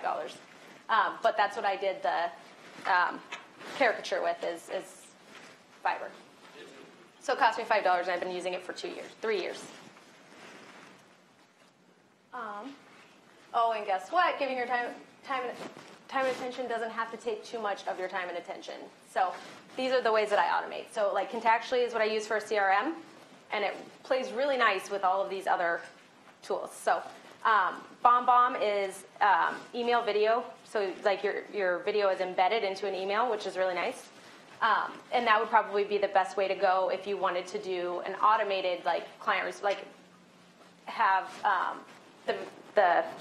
I'm losing. We need a break soon. I need a break soon. But the introduction video, if you wanted to automate that, do one without a name and introduce yourself, your best bet with that is BombBomb. That would automatically link to your Zillow and then send it out every time you get a lead through there. And then MailChimp is just same thing, automated email service. Well, yes. If anyone was in Amy Broadhammer's class last month, she talked a lot about BombBomb. Oh, good. She does really great things with it, and she has it automated to set is it once a week or something? A different video goes out with it, explaining the step of the process they're at. So if it's the appraisal time or whatever, she has a video of explaining this is this is appraisal. This is what happens. I'm glad you said that because she does a really really great job with it. I think I actually might add that next time. When Amy Broadhammer was here, she talked about BombBomb. And the good thing, there's a lot of great CRMs. There's a lot of great services. The good thing about all of these is that they play nice together. So, and I know that this is barely touching on any of this, and if you have questions about it, definitely ask me. But I use them, but I'm not super well rehearsed in them, so I don't want to pretend that I'm an expert in something that I'm not. So if you have questions about them, I can definitely answer. But and then don't ruin all of your hard work after the deal closes. Even if you had a great relationship with a buyer when you sold them a house, there's only a 25% chance that your client will call you when they're ready to sell, even though 88% of buyers report that they would use their agent again in the future. So what does that tell you? Keep in touch. Yes, we're not following up. Exactly. If they're saying they had a great experience, they would use you again, it's because they forgot who you were, and it shouldn't happen. This is too wordy. I say this every time, and then I never take it out. NAR reports that 67% of business comes from referrals, and that the top 50 agents in the United States report that 80 to 90% of their business is based on referrals. It's 4 to 10 times more expensive to secure a new client than to keep an existing one. Moral of the story, today's consumers crave genuine human connections. So improve the experience, because we can't improve the product. Product is what it is. We can make it easier for them, but the experience is what they remember. So we'll go ahead and take another 10-minute break. Okay, so back to improving the experience is kind of what we've been leading up to. All of these things is what they do. And I should have mentioned before, although I am a big, obviously a big technology fan, I'm not someone who is always running out for the newest phase or fad or anything like that. The only time I implement something is if it will either solve an immediate problem, like for me, Notary Cam. That solves a problem for me if my client can't get somewhere to notarize a document. Or B, enhances my relationships with my client. So I'm not out there trying things just to try them. There's great things going on, so Matterport, 3D modeling, and virtual reality goggles. That's really cool to me, and I've loved sitting in and watching what other people are doing and things like that. That's awesome. But it's not something I'm planning to implement into my business because right now I don't see the need for it. So as cool as it is, if it's not something that is actually going to help me today or tomorrow, I don't do that. I'm not saying you shouldn't, because if it will pay off if you do. But for me, these are things that actually are useful that you can implement today, and you'll be happy that you did. So instead of a contrived drip campaign, try sending this simple email. And this is a lot of what I do. So I use a MailChimp to automate this, but subject, just touching base. Hi, Chris. It's been too long since we've connected. I hope all is well. How's the family? Any big plans for the summer? So this goes out to everybody. The only thing that changes is their name, but they have no idea that it's going out to everybody. And you get so much more response from this in touching base than if you sent something saying here's the latest market stats. This is asking them to respond to you. They might respond and say, yeah, we're planning to go on vacation, da-da-da-da. And then you can respond back to them and say, great, is there anything I can help you with? Anybody who's buying or selling? Instead of being coming in cold and saying, hey, have you been referring me? You're at least starting a dialogue before you get to that point, and then that can come naturally into the conversation later. Gosh, I shouldn't have used white. You can close, this is something that has always resonated with me as well. You can close more business in 2 months of becoming genuinely interested in other people than you can in 2 years by trying to get others interested in you. Think about that. This kind of counteracts what I'm saying, right? I'm sending out a year in review card that I hope makes me look interesting, and I'm saying that, my feedback cards are in my voice. And so some would say, aren't you trying to get people interested in you? Not really. I'm trying to communicate with them in a way that they know I'm there for them. And genuinely interested.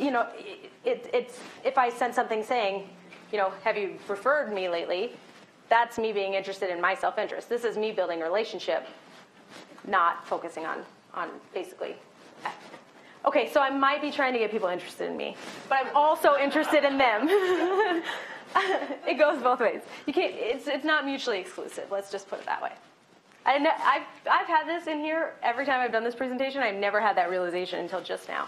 Thanks for the self-enlightenment. And never forget that technology can only enhance service. It can never replace it. So as much as these are great, you still have to pick up the phone every once in a while and make a phone call. You still have to break the bad news as soon as it happens instead of waiting until it snowballs into something that's a disaster. Not that I've done that from experience. But it's, what is that down there? I don't even know what that is. Sorry. Easily distracted. Oh, well, I don't know how. I don't even know how to get to that. That's okay. I don't want to. I'm scared of it. So these are just a few more things, and this is where I said we'll get more into that later. Here's some of the tools that I use. So, what the heck? Hold on. Technical difficulties. I don't know why it didn't go to. I bet it's somewhere else. Let me see if I can. Does it go back to blue? Ah, there. It's just out of order. Okay, so these are a couple of things that I use basically for my business. And keeping more, you asked me if I write that off, and I don't because I didn't put it into my shoebox receipts because I don't have an actual receipt. But so I use MileIQ, which tracks your mileage without you having to really focus on tracking your mileage. It's a really good option. And then Shoeboxed, anytime I get an emailed receipt or anytime I get a receipt or anything, I just snap a picture of it and automatically put it into Shoebox. Otherwise, I'll forget about it forever.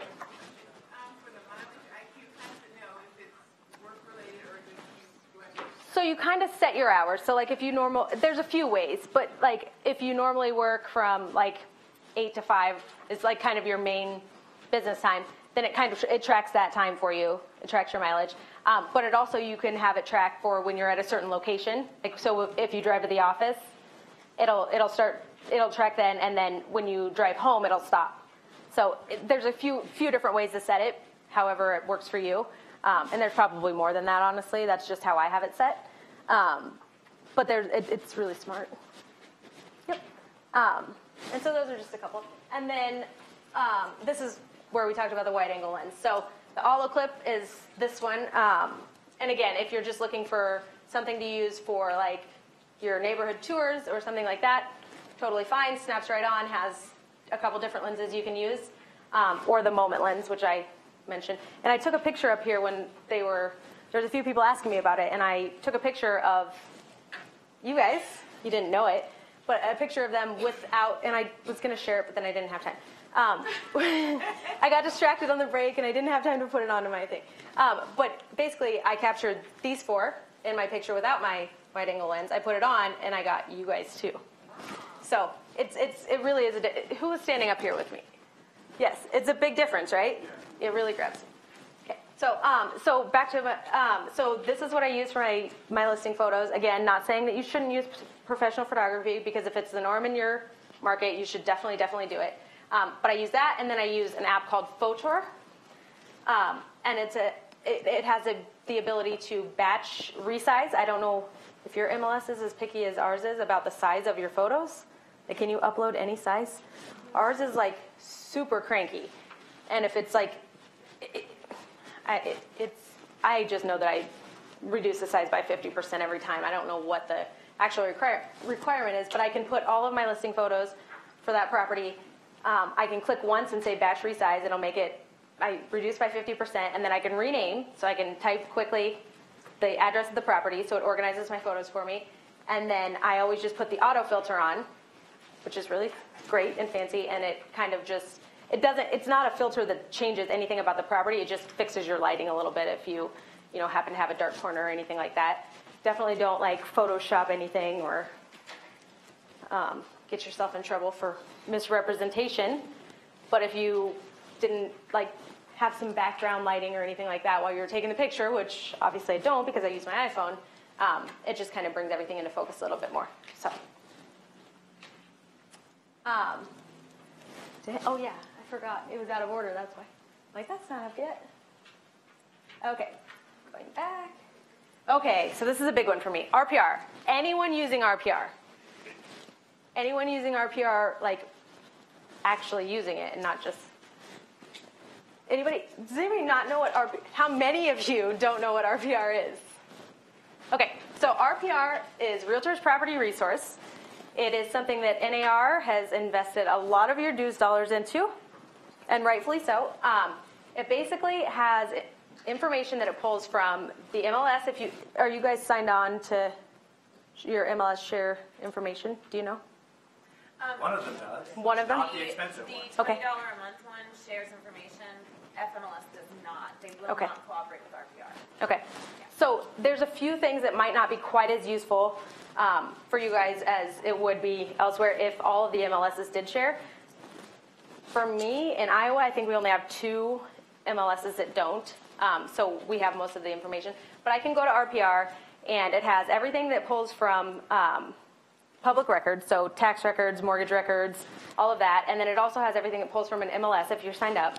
So it has past listing information, and it has property tax information all in one place. So you don't have to go to the assessor or wherever you guys go to find your tax, or your treasurer to find your tax amounts. You don't have to go try to dig out and see the mortgage records. If you have a buyer, you kind of want to get an idea of what they owe on the property type of thing. Has a ton of information. You can do CMAs from it that are, well, and again, you guys might not be able to if not all of the properties are on there, but a supplement to your CMAs that basically it pulls into like a 30-page report that has charts and graphs and stuff that you don't have to do anything to because it already has the information that it's doing for you. Makes you look like you're really, really smart. And will your client? All of them are they? Okay. So it sounds like they're all showing up. So the, what am I saying? So comps, you could pick whatever comp, if you want to do your whole CMA, but if you have another way to do it, you can basically just have a property report that has all the charts and graphs. Your clients probably aren't going to pay a ton of attention to that information, but they love that it's there. If they wanted it, they could look at it. And I have a class on RPR, and I probably should have put a few more examples in here. But RPR in general, I mean, if you have not signed on, it's narrpr.com. I don't know if I put that on there. narrpr.com. And it's free. The only people that have access to this are realtors. It's not lenders. It's not appraisers if they're realtor members. I know every area is different, but only us. Only realtors have access to this information. And I don't know where I was going with that. National. It is national. Oh, yeah. Oh, good one. That's not where I was going, but that's a really good place to go. So if you're looking for, your mom lives in Iowa. If she lives in Iowa and she wants to buy, just call me. Your mom lives in Iowa, and you know that you're obviously not going to represent her, but you want to kind of scope things out and see what's listed. You guys can see everything that's listed in Iowa. You can get the information on it just like you could everything that's listed next door to you. So it's national. It has all the information. And the best thing I think about RP, let me just put it this way. We have a lot of issues trying to justify our dues dollars. We have a lot of people wondering why they pay NAR. If the only thing that came from my dues dollars with NAR was RPR, I would be elated. I sell commercial real estate, and I pay for the exact same thing on the commercial side of things for a company that's kind of gone out and gathered this information because you guys are lucky. You guys have a commercial board that actually participates in an MLS, and we don't in Iowa. So they've gone out and they've compiled all of this information. For that, I pay $200 a month for the exact same thing with commercial properties. And there is a commercial component to RPR if you do any commercial, and it has it's fancy. I mean, it'll like you could put in an area and it'll tell you what businesses are lacking in that area. Or you can put in a business and it'll tell you what area doesn't have that business. Or like when you pull it up and you want like demographic information, it puts people into like categories like there's like the Green Acres, which is like kind of like retirement, like a retirement community. And then this is their trends, and this is what they spend money on, and this is what they do, and this is, so it helps you narrow down who your end consumer is or your buyer is. But the other thing that's great about RPR is their app. And I don't know, what MLS provider do you guys use? George. What's the back? Yeah. Who's the back end on Georgia? It's Core Logic for I don't know. MLS, but they don't. They just moved the platform, so I don't know. Okay. Paragon? Yeah, it is. Paragon? So I don't know if they have a very good mobile app, but I know that even Matrix, we have Matrix in Des Moines, that's a CoreLogic product too. Their mobile app is not good. Like you can't be standing here and pull up and see what's listed around you, and that's a real problem. NAR RPR app does that fantastically. It is great. Like it's my biggest tool, and it has a bunch of other great things. Like, so before I go showing, I put all of the properties into the NAR RPR app, and then as I'm going between properties, I can, in my car, take voice memos of what they liked about the property, what they didn't like about the property, and it stays there so that when they want to go see that house again and swear they haven't seen it, it could be like, no, you saw it, and this was your comment about it, And it's all saved right there on that property You can make notes. It doesn't have to be voice memos, but it's easier for me. And it's all at your fingertips. It's easy to save and favorite. Exactly. Searches, And then you can share it too with them. So if they're like, you see them scribbling notes, you can be like, hey, you know what? I'm providing a service to you. I'll send you my notes, and you don't have to. Yes, and you can use your thumbprint now to log in. Yes, I forget my password for everything always. But especially when they make you, like the things that make you change it every 5 minutes. Like I just changed it last week and I have to change it again. I don't even remember the one from last week. How am I going to? So the mobile app is great.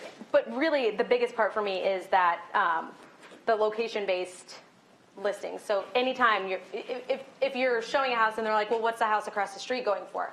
You're like, well, it's like 3 doors down and I can't see the house number. I don't really know.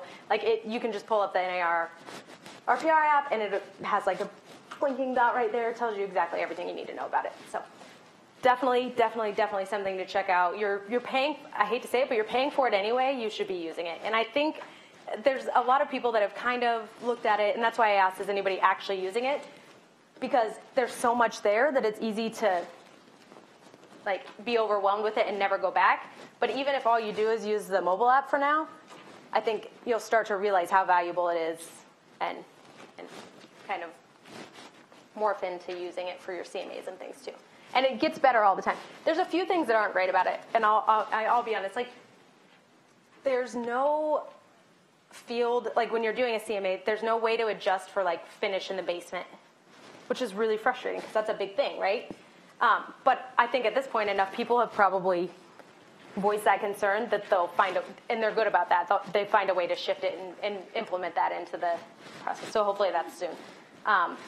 But they're still tweaking it. They're still making it better. And I mean, it's been something that's really gone from nothing to everything in a short period of time. So definitely check it out.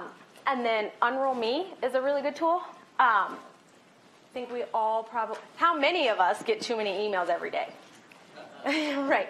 And how many things have you subscribed? I say it a lot. Subscriptions to everything that every store you've ever bought at, you get an email every day from, all that. So Unroll Me, you can go through and you can basically click to unsubscribe to them forever because you don't ever want to buy anything at like Hot Topic again. Or you can click to put it into your daily roll. So if there are things that you think you might be interested in, like you kind of want to know when the sale at Nordstrom is. But Maura doesn't want to change that one at all. But so you can then say that you want it in your daily roll. So instead of getting 50 emails, you can get one email that just has like a brief description of each of those emails that you would normally get. And you set it once, and then it automatically filters that out for you. So you can bulk unsubscribe. So like 500, like 400 of those you can unsubscribe to. Like 50 of them you can put into your daily roll, and the other 50 are things that you actually want in your email. So just another quick tool. Any questions on that? I do talk fast. Turbo Scan, another one that I use all the time. I haven't used a scanner for like 5 years. You basically just take a picture of whatever document you're trying to scan, and instead of like jamming up the scanner every time, and then it misses page 3, and so you have to start over, and then your client's getting mad. Turbo Scan. Picture, turn into a faxed PDF file, email directly from there. Free. Oh, Turbo Scan. There's a premium version that's $4.99 once, and then you own it. PDFs or Yes, PDFs or pictures. You get to pick. And you can pick if you want it colored, black and white, or photo quality. And I should clean out my... Someone was asking me about, like, how do you manage the storage on your phone? Like, I think half of my storage is filled up with my Turbo Scan documents, so I really need to clean it out once I've emailed them. But it holds them forever for you. So, yeah.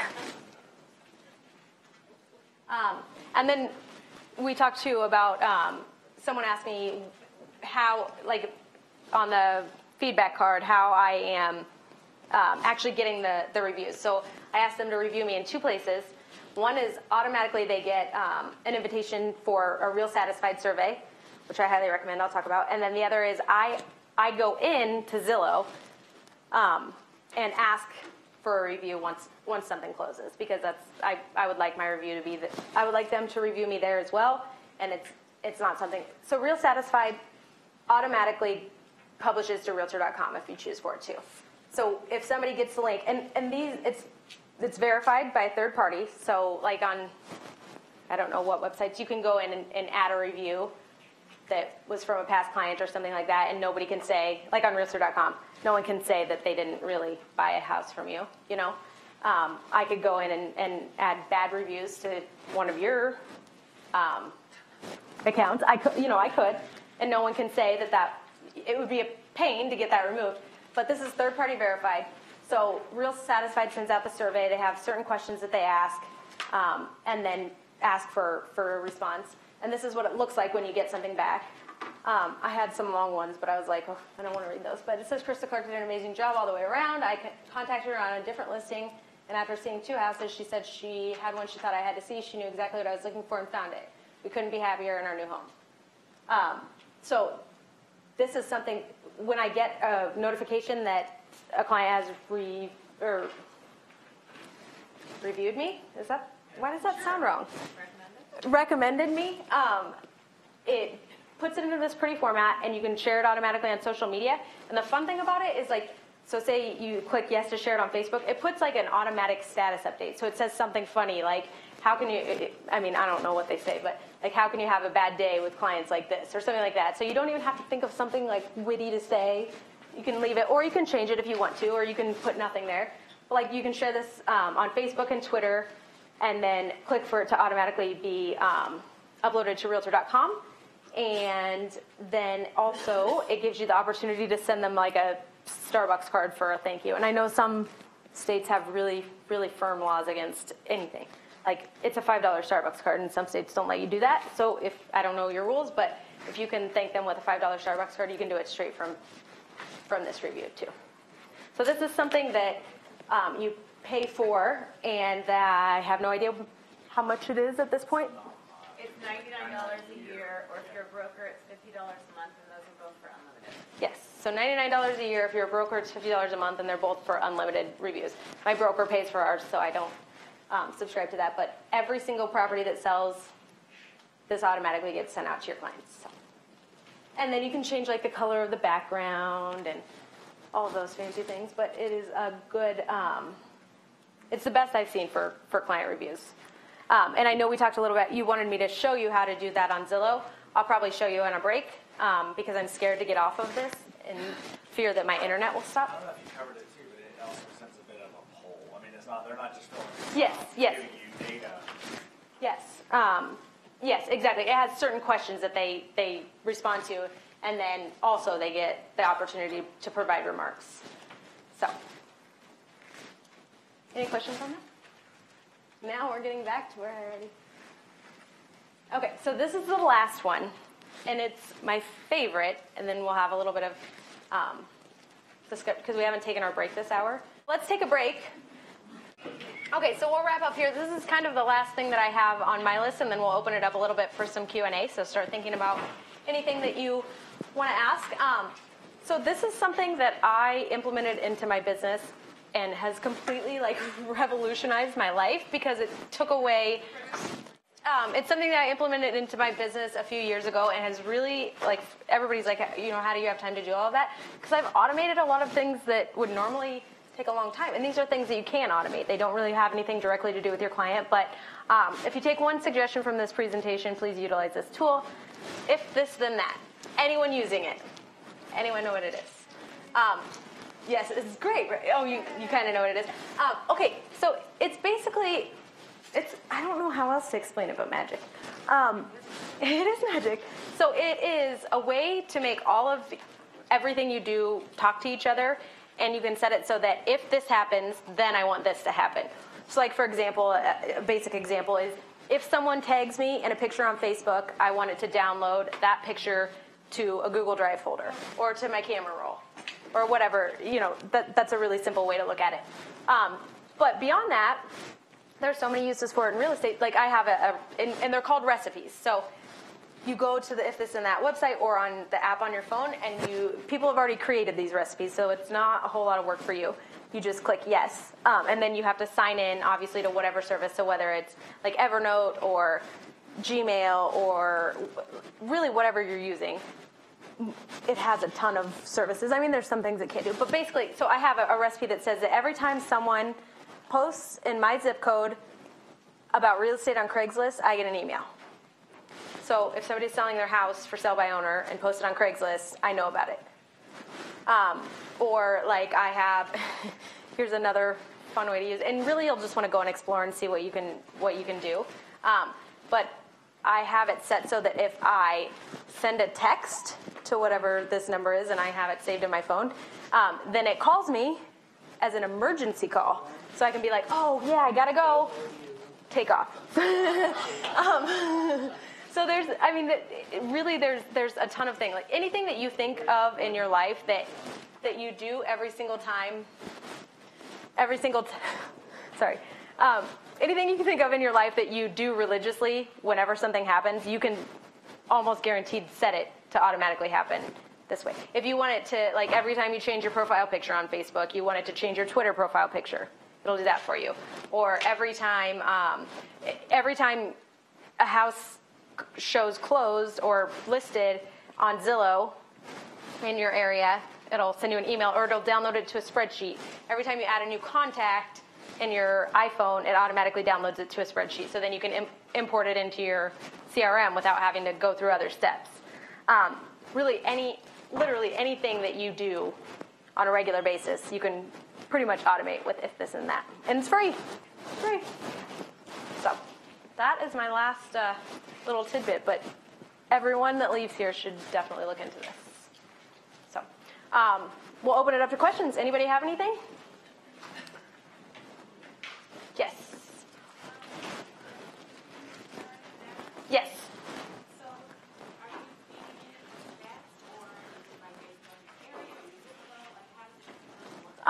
I don't know as much about it because it is provided by my company, but my understanding of it is that it links into it has like a back-end access to our MLS, and then it just pulls the information straight from there. Yep. What is this called? It's in the list. I didn't talk about it on here, but it's called Prezi. Yep, and it's on that printout that I gave you. Yeah, that's a good question. It's called Prezi. It's online based, and I actually use this too for my listing presentation, which is kind of nice because it's less boring than like a typical like PowerPoint, right? Like it has some action to it, and it has like several different templates, or you can create your own however you want to use it. But usually I just steal someone else's and then tweak it and make it my own. But it's really nice because it all lives online too. So when I come here, I don't have to bring a thumb drive. It can backfire. It backfired on me last time I was here. But for the most, now I just download it as well, just to be safe. But because you can also download it so that you can present directly from a thumb drive or something. But for the most part, as long as you have internet access, you've got access to this. So Prezi, and it's in your handout too. Anything else? Yes. Mm-hmm. Yep. Well, that is a good question. She said that I mentioned that every time I get an internet lead, I send a video. She wanted to know if this then that could automate that for me. I'm not sure. I would think that there would be a way for it to be. I don't know if there's currently a recipe created for that, or if you would have to do that yourself. And I don't know how to do it myself, but there's a way to. But I know that you can with BombBomb. But that's a paid service.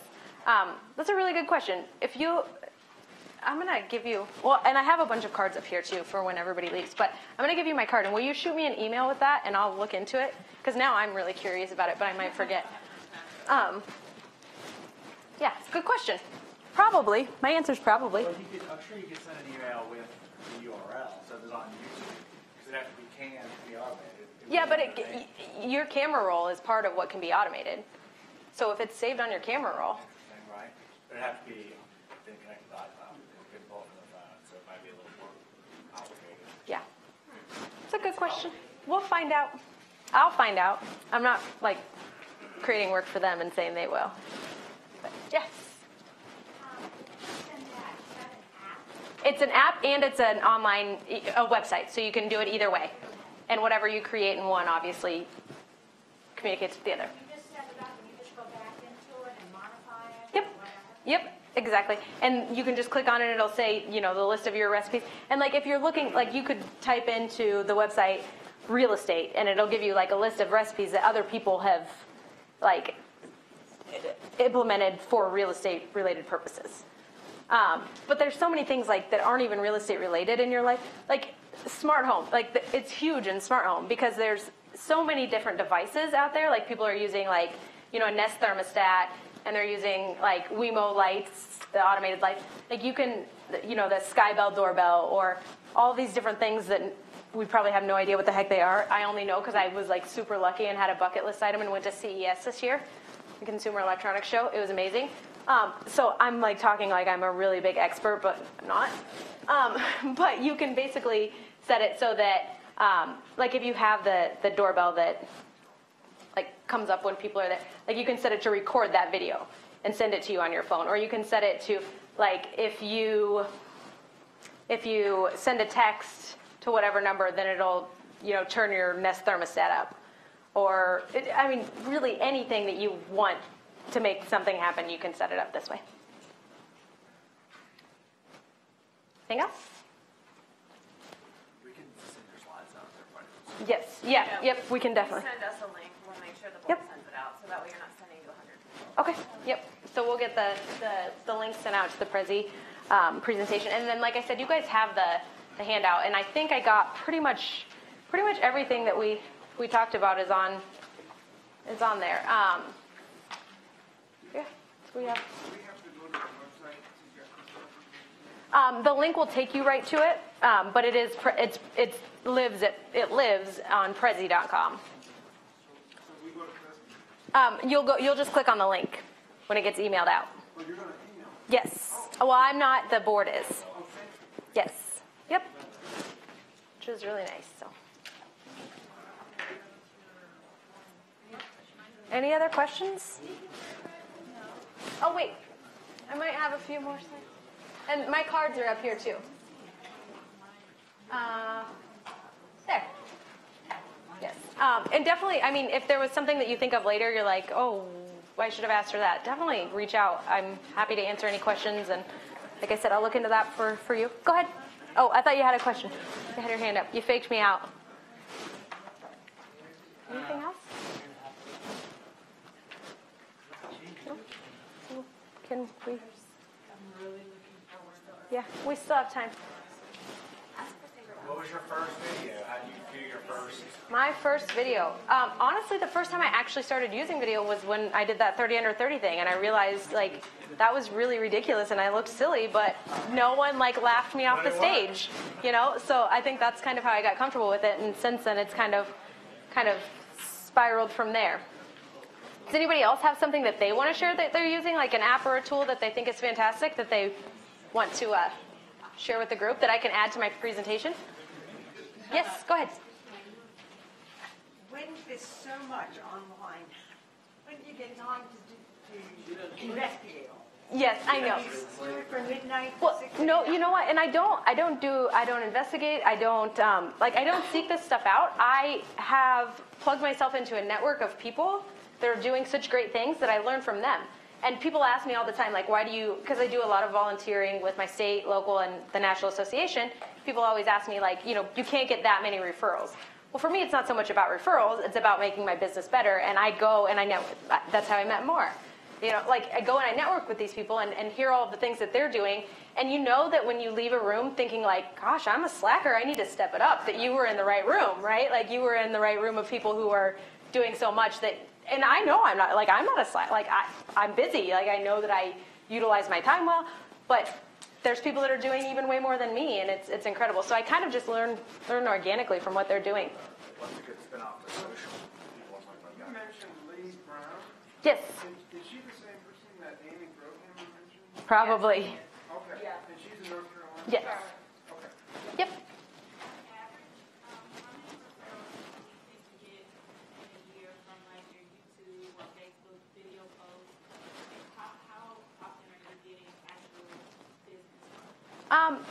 Well, I'll answer that in two ways. As far as actual referrals, I would say, I get a lot of business from it, and not directly. I don't have people like saying, "Oh, I saw your this or that," but I have other people like sharing it with people who share it with people. So I would say, I don't know how many deals, but I would say about, if I had to guess, maybe 15 to 20% of my business comes from that, which doesn't sound like a lot, but that's coming from a person who says that 70% or 75% of their business comes from a core group of clients that are buying and selling. So that is all of what makes up the rest of my business. So, and then I'll answer that in another way in saying that, like, this is why I'm here. So I have a lot of other opportunities that come from it too. So not just in sales, but I wouldn't have the opportunities to speak or the opportunities to travel that I have if it wasn't for these presents too. Is there anything in if then that could update your website? It would be pretty hard. It depends on what you're using for a website provider. If you were using something like Strikingly, maybe, because it's just so like basic and you only have so many options, but probably not because it's you're using code basically to create a website. It would be pretty hard to do that. But it depends, I guess, on what you're trying to update. Well, how often do you change your website? Not often, actually.